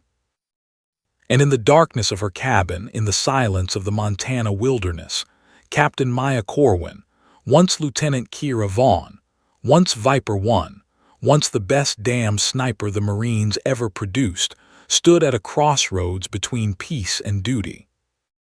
She didn't choose that night. But the choice was coming, as inevitable as sunrise, as certain as the tide. Because some people are built to fight, built to protect, built to bring others home from the darkness. And no matter how far they run, no matter what name they take, no matter how deep they bury themselves in quiet civilian life, the call always finds them. The mission always comes back. And when it does, there's only one answer that matters.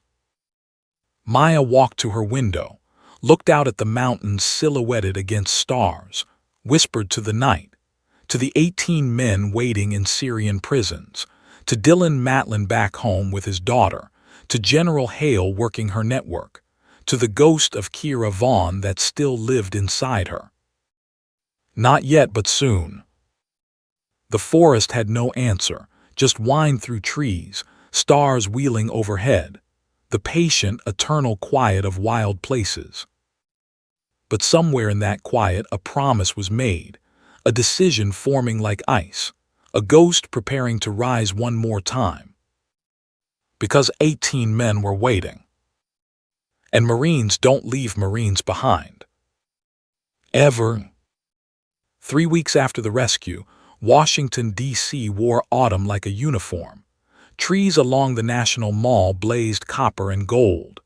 Tourists wandered between monuments, cameras raised, capturing history frozen in marble and bronze. The city smelled of falling leaves and distant rain.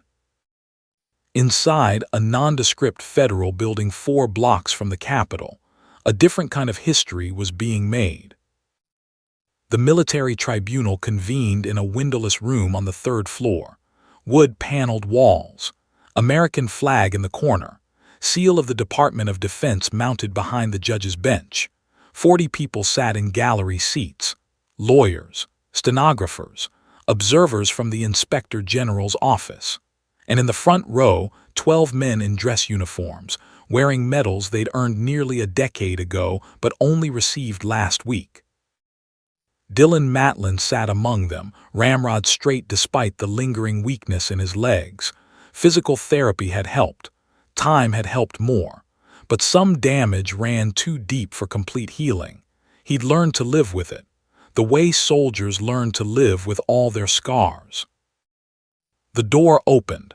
Military police escorted Colonel Jack Briggs into the room.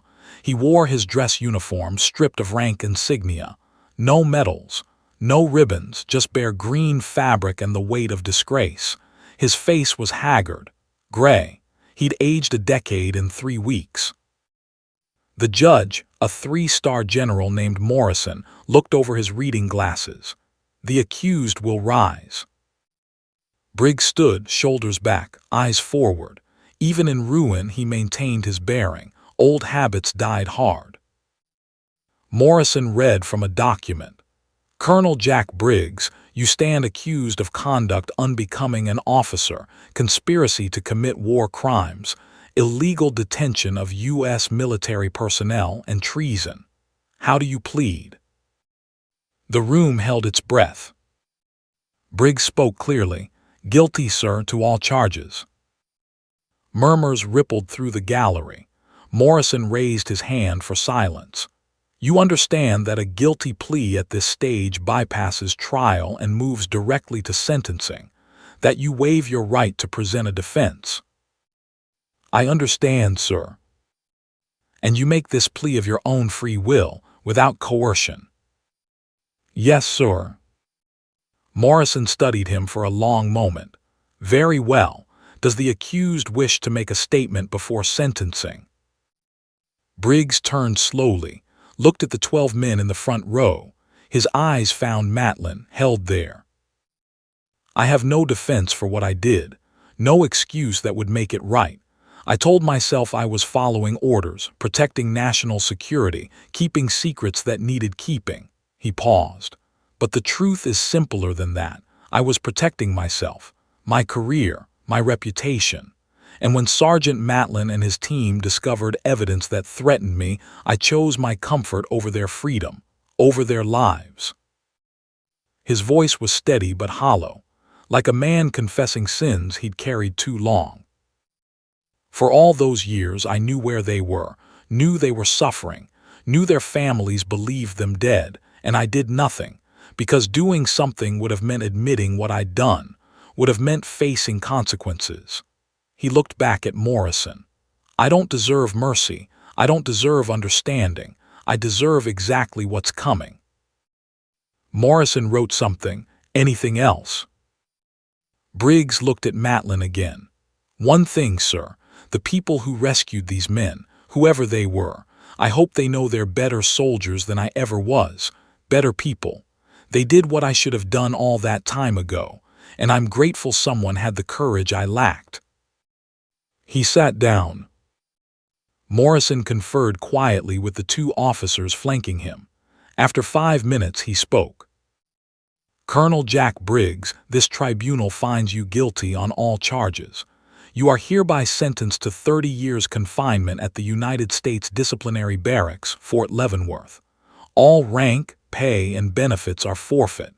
You are dismissed from service with a dishonorable discharge. This court is adjourned. The gavel fell sharp, final. MPs moved forward, placed handcuffs on Briggs. He didn't resist, didn't protest, just stood and let them lead him toward the door. As he passed the front row, he stopped, looked at Matlin. I'm sorry, he said quietly. It doesn't fix anything, but I am. Matlin met his eyes, said nothing, just watched as Briggs was led away. The door closed. The sound of footsteps faded down the hallway. After a moment, the youngest of the 12 POWs, a corporal named Jensen, spoke. That's it, 30 years. An older Marine, Gunnery Sergeant Torres, shook his head. That's the rest of his life, son. He's 50. By the time he gets out, he'll be 80, if he makes it that long. Doesn't seem like enough. Matlin stood slowly. It's what we got, and it's more than we had 3 weeks ago. He gestured to the door. Come on, we've got somewhere to be. They filed out into the hallway, into the elevator, down to the lobby, outside into crisp October air. A government van waited at the curb. Lieutenant Sarah Kincaid stood beside it, now wearing captain's bars. She'd been promoted after testifying against Briggs, after helping piece together the evidence that made his conviction inevitable. She saluted as the 12 men approached. Gentlemen, your transport to Arlington. They climbed into the van. Matlin took the front passenger seat. Kincaid drove. Nobody spoke much, just watched D.C. slide past the windows, monuments and museums, power and history. The city where decisions were made that sent young men to war and sometimes forgot to bring them home. 20 minutes later, they pulled through the gates of Arlington National Cemetery. White headstones stretched in perfect rows across rolling hills, thousands upon thousands, markers for the honored dead, for those who gave everything. The grass was impossibly green despite autumn, maintained with reverence and precision. Kincaid parked near Section 60, the area reserved for recent casualties. Iraq, Afghanistan, the forever wars that kept grinding on. She led the 12 men down a path between stones, stopped at a small memorial area, not graves, something else. A monument of black granite, new, installed 2 weeks ago, on it an inscription in gold lettering. In memory of those who served in silence. The Forgotten 12. Afghanistan 2016-2024. Operation Ghostline. Never forgotten, finally home. Below the inscription, 12 names, including Sergeant Dylan Matlin. Jensen laughed shakily. That's weird, seeing your own name on a memorial. We were dead, Torres said quietly. For all that time, we were dead. This is just making it official that we came back. Matlin stepped forward, ran his fingers over the engraved letters of his name. Cold granite, permanent, real. Who authorized this? Kincaid spoke from behind them. General Rachel Hale. She pushed it through DOD, said you deserved recognition, even if most of the details have to stay classified. Hale, Matlin smiled slightly. Should have known. There's more. Kincaid gestured to the base of the monument. The families were invited to place items, personal memorials. Matlin looked down. At the base of the granite, people had left things. Photographs, flags, flowers, letters. He found his section. His daughter had left a picture. Him holding her as a toddler, both of them laughing. Beside it, a note in her handwriting. "Dad, you came home. That's all that matters. Love you forever, Emma." His eyes burned. He knelt slowly, touched the photograph. His daughter was 17 now, nearly grown. He'd missed her entire adolescence. Couldn't get those years back, but he had time now, had a future, had a chance to be her father again. Behind him, the other 11 men found their own mementos. Parents who'd grieved, siblings who'd never stopped hoping, wives who'd raised children alone. Every story a tragedy that had somehow found redemption. "Captain Kincaid," Jensen's voice was uncertain, "can we leave something too?" "Of course." Jensen pulled a small flag from his pocket, folded tight. He placed it at the base. Others followed. Torres left his dog tags. Another man left a worn paperback book, each item a symbol of what they'd survived, what they'd lost, what they'd somehow kept through all those lost years. Matlin was the last. He reached into his uniform pocket, pulled out a brass compass. Old, scratched, engraved on the back for Matlin, Semper Fi. He'd carried it through captivity, through torture, through despair. It had been his connection to the world he'd lost, his reminder that someone had cared, that he'd mattered. Now he set it gently at the base of the monument, not abandoning it, releasing it, letting it represent something bigger than just his survival, letting it stand for all 12 men who'd come home. As he stood, he noticed something else, off to the side of the memorial, a simple wooden bench, new, bronze plaque mounted on the backrest. He walked over, read the inscription. "For those who bring others home. In honor of the unnamed. Semper Fidelis." Kincaid appeared beside him.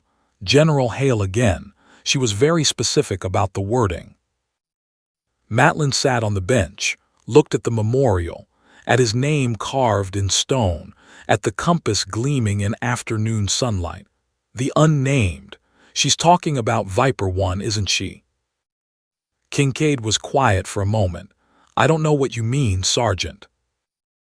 "Yeah, you do." He looked up at her. "You figured it out.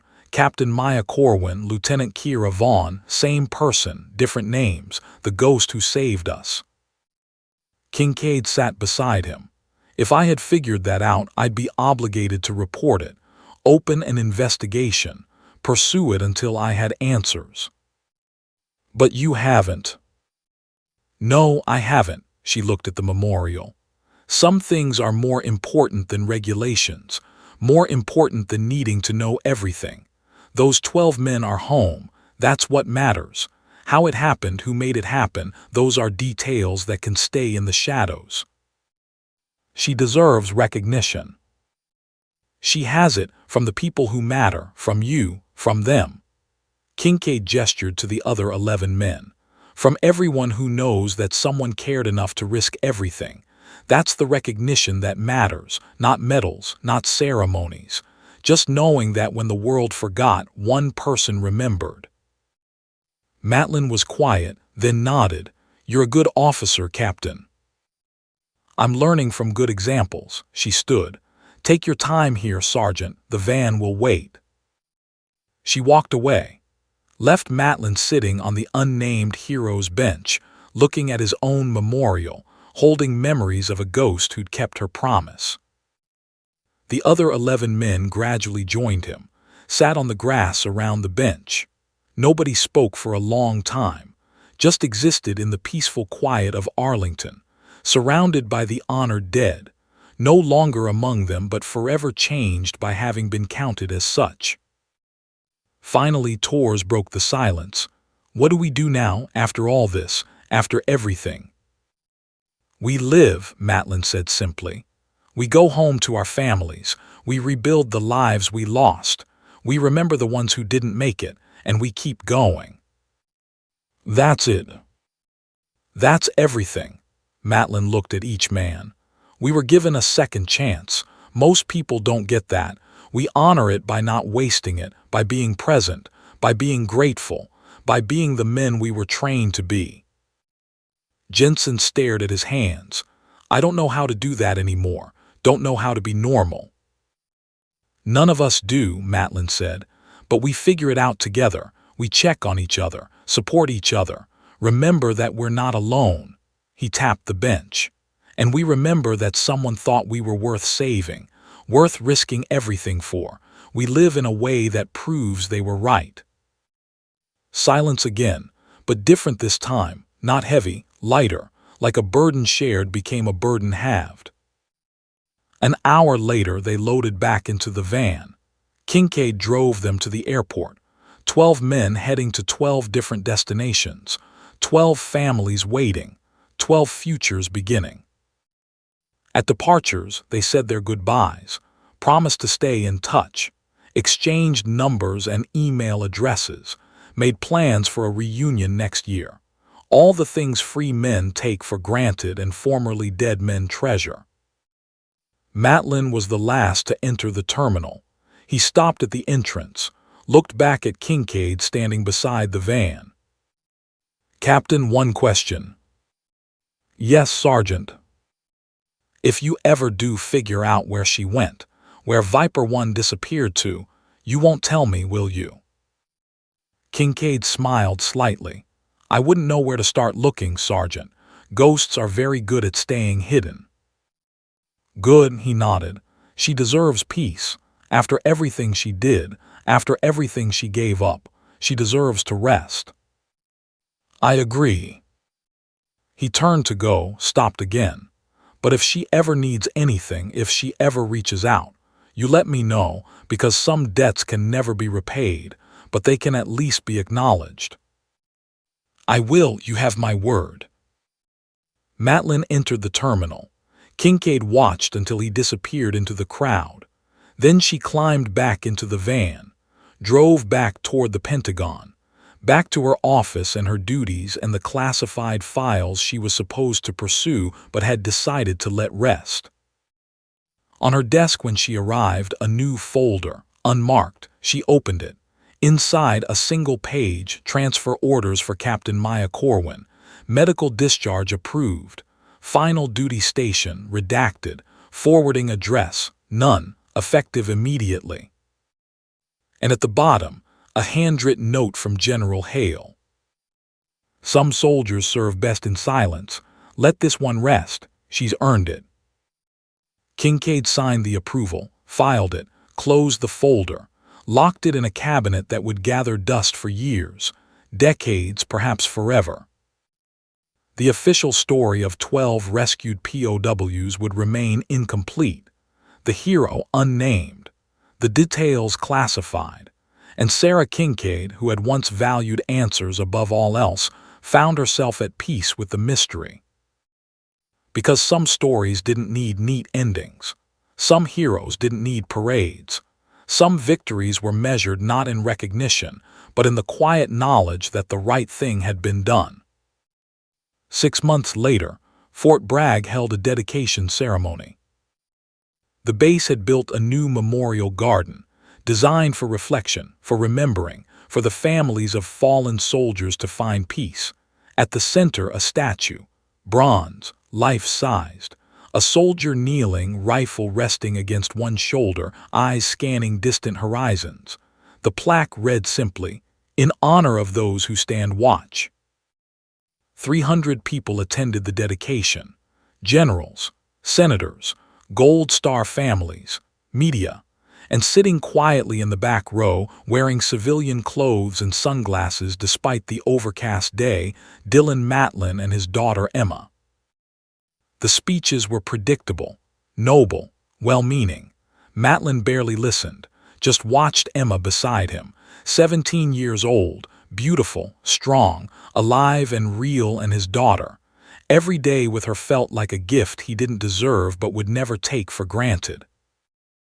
After the ceremony, people mingled. Matlin avoided the crowds, found a quiet corner of the memorial garden, a bench beneath an oak tree, sat and just breathed, letting the noise of the event fade into background hum. "Dad." He looked up. Emma stood there holding 2 bottles of water. She handed him one, sat beside him. "You okay?" she asked. "Yeah, just processing." "It's a lot." "It is." He opened the water, took a long drink. "All that time ago I thought I'd never see you again, never get to watch you grow up, never get to just sit on a bench with you and drink water, stupid simple thing, but it matters." Emma leaned against his shoulder. "I'm glad you're home." "Me too, sweetheart." They sat in comfortable silence, father and daughter, years of separation between them but love bridging the gap. Around them the memorial garden bloomed with late spring flowers, new life, new beginnings. Emma spoke quietly. "Can I ask you something about what happened?" "You can ask anything." "Do you know who rescued you? I mean really know." Matlin was careful with his answer. "Why do you ask?" "Because everyone says it was FBI, but you don't talk about it that way. You get this look, like you're remembering someone specific." She looked up at him. "Who was it, Dad, who brought you home?" He thought about lying, about protecting the secret, but this was his daughter. She deserved truth, or as much truth as he could give. Someone who understood what it meant to keep a promise, someone who never forgot, even when everyone else did. "A soldier. The best kind, the kind who fights not for glory but for the people beside them." He put his arm around her shoulders. "That's all you need to know, Emma. Someone cared. Someone risked everything. And because of them I get to sit here with you. That's the important part." She was quiet, then nodded. "Okay, but if you ever meet them again, tell them thank you from me for giving me my dad back." "I will." Though he knew that meeting would likely never happen, Ghost stayed hidden for a reason, and Maya Corwin, wherever she was, had earned her disappearance. The months turned to a year. Dylan Matlin found work as a veterans counselor, helping other soldiers transition back to civilian life. It wasn't the Marine Corps, wasn't combat, but it mattered, made a difference. Let him use what he'd learned during his captivity to help others survive their own hells. The other 11 POWs stayed in touch. Monthly video calls, annual reunion. They'd formed a bond deeper than most friendships, forged in shared suffering and impossible survival. They checked on each other, supported each other, kept each other grounded. Briggs served his sentence at Leavenworth. Reports said he'd become a model prisoner. Quiet, compliant, spending his days in the library, reading philosophy and writing letters he never sent. The fire that had driven him was gone, replaced by hollow acceptance. General Rachel Hale retired from active duty, accepted a position at the War College, teaching the next generation of officers about ethics, accountability, and the true cost of classified operations. Her lectures were legendary, tough, unflinching, honest in a way that made young officers uncomfortable and better. And somewhere in the mountains of Montana, in a small cabin miles from the nearest town, Maya Corwin lived a life of deliberate simplicity. She woke with the sun, worked at the hardware store in town 3 days a week, hiked the backcountry on her days off, avoided crowds, kept to herself. The locals knew her as quiet, polite, someone who appreciated solitude and respected others' privacy. No one knew she'd once been a sniper, a ghost, a warrior who'd taken on the entire military establishment and won.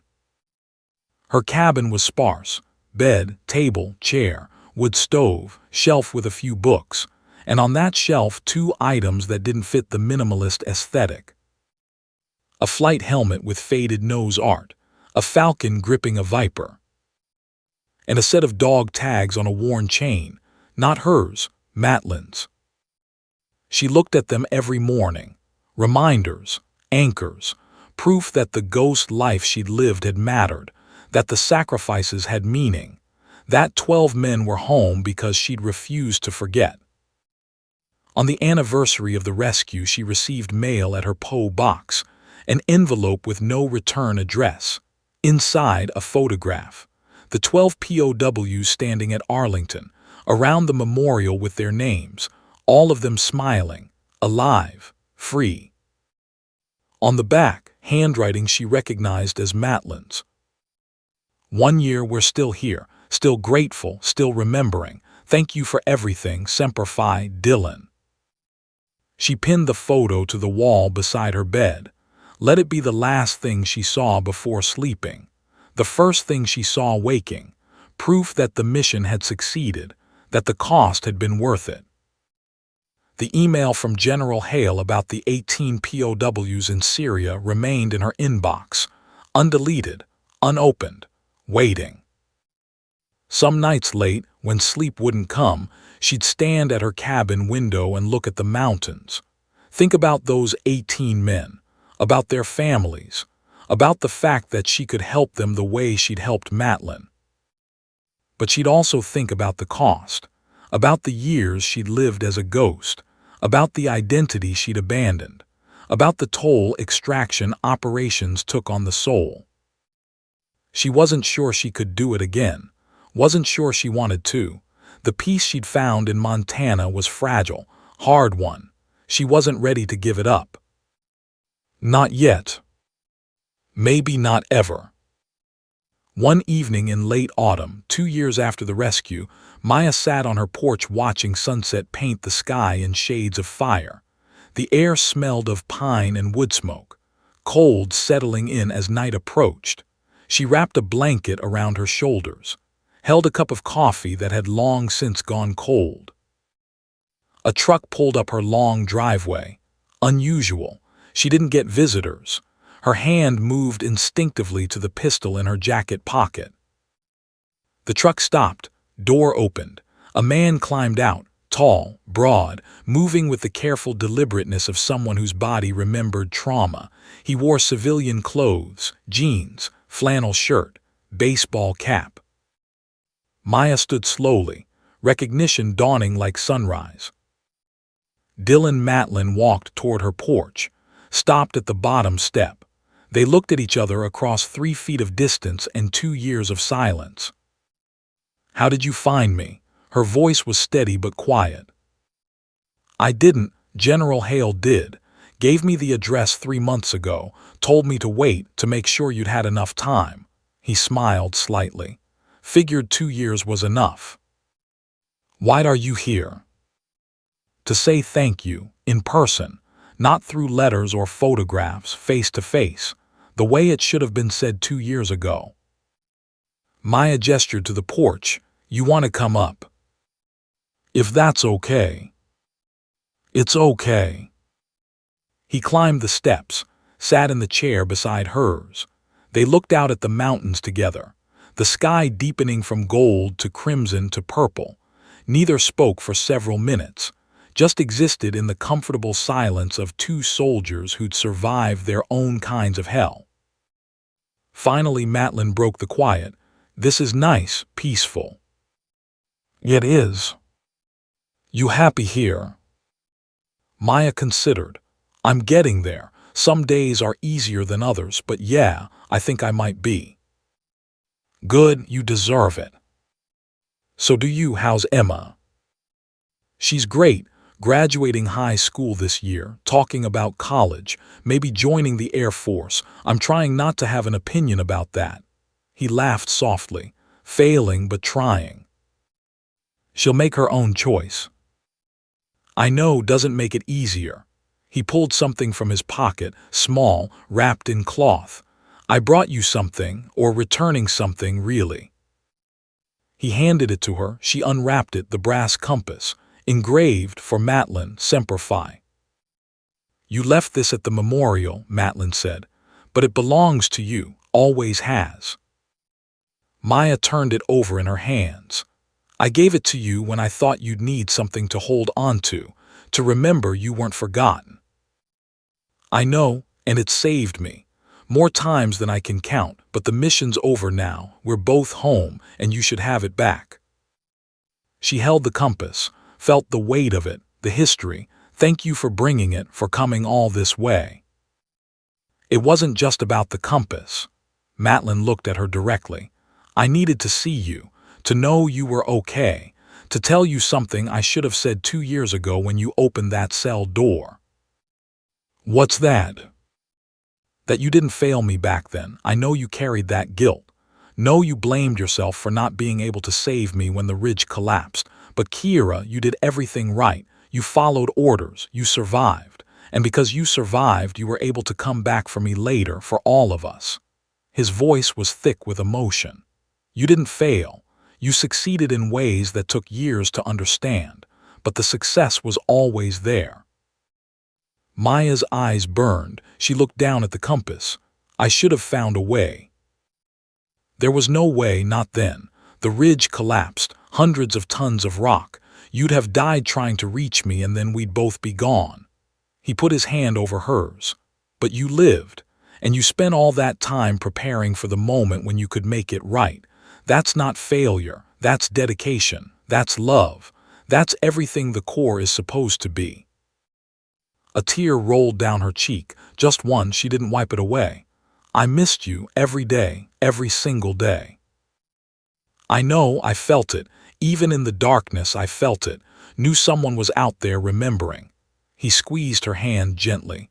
Thank you, Kira, for never forgetting, for never giving up, for being the Marine I always knew you were.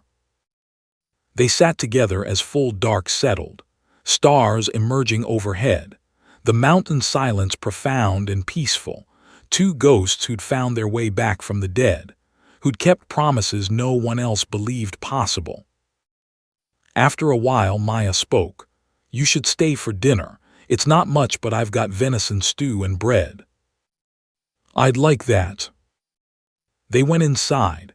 Maya ladled stew into bowls, sliced bread, poured water from a pitcher, simple food, honest. They ate slowly, talked about small things, Emma's college prospects, Matlin's work with veterans, Maya's hikes in the backcountry, the conversation of 2 old friends catching up. As Matlin was leaving, standing by his truck under starlight, he paused. There's something else, something I wanted to ask. What? The 18 POWs in Syria. Hale told me about them. Told me she'd reached out to you. Maya's expression didn't change, and I wanted to say that whatever you decide is the right choice. If you go after them, you'll be doing something incredibly brave and important. If you stay here and build your peace, that's equally valid. You've given enough, more than enough. No one has the right to ask for more. But they're still there, waiting. They are, and maybe someone else will help them. Maybe Hale has other assets, other options. It doesn't have to be you. He opened his truck door. Just know that whatever you choose, you have my support, my friendship, my gratitude, always. He climbed in, started the engine, rolled down the window. Semper Fi, Kira. Semper Fi, Dylan.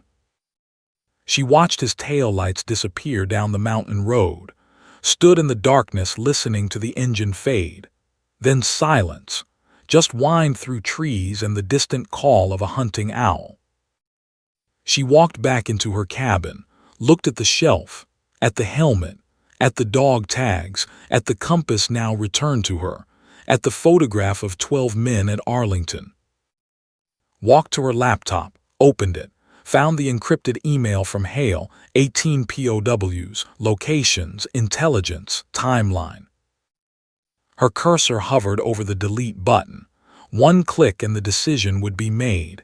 She could stay, could build her life, could let someone else be the hero. But in her mind, she heard Matlin's voice from a lifetime ago, teaching her, training her, making her into the weapon she'd become. The mission isn't over until everyone comes home. She closed the laptop, didn't delete the email, didn't open it either, just left it waiting, a decision deferred, a choice unmade. That night she dreamed of Syria, of 18 men in darkness, of families waiting, of promises that could be kept if someone cared enough to try. When she woke at dawn, she made coffee, sat on her porch watching the sun rise over the mountains, held the compass in her hand, let it catch the light. And in that moment, sitting in the peace she'd fought so hard to find, surrounded by the quiet she'd earned through blood and sacrifice, Maya Corwin understood something fundamental. Peace wasn't the absence of war. It was knowing you'd done everything you could, everything that mattered, everything required of you. She'd saved 12 men, brought them home, given them their lives back. That was enough. It had to be enough. The 18 in Syria would find their own savior, their own ghost, their own Viper One. The world was full of warriors, full of heroes waiting to be called. She didn't have to be the answer to every question, the solution to every problem. She'd done her part, and now finally she could rest. Maya stood, walked back inside, placed the compass on the shelf beside the helmet and dog tags, symbols of who she'd been, what she'd accomplished, but not who she had to be anymore. She was just Maya now, just a woman living in the mountains, working at a hardware store, hiking backcountry trails, building a small, quiet life far from wars and classified operations and the weight of impossible missions. And that was enough. It was more than enough. It was everything. 3,000 miles away, in a small apartment in North Carolina, Dylan Matlin woke to his daughter making breakfast. He could smell pancakes, coffee, heard her humming along to music playing from her phone. Normal sounds, beautiful sounds, the sounds of a life he'd thought lost forever. He got up, joined her in the kitchen. They ate together, talked about her day ahead, her friends, her plans, the future spreading before her like sunrise. And somewhere in his heart, in the place where gratitude lived, he held the memory of a ghost who'd refused to let him die, who'd spent years preparing, who'd risked everything to bring him home. He would carry that memory forever, would honor it by living well, by being present, by being the father and the man and the Marine he'd been trained to be. The mission was over. Everyone had come home. And in the end, that was the only thing that mattered.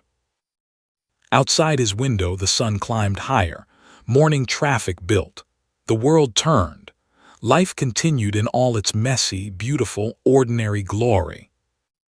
Somewhere in Montana, a woman watched the same sun rise over different mountains, held a compass engraved with a promise kept, and smiled.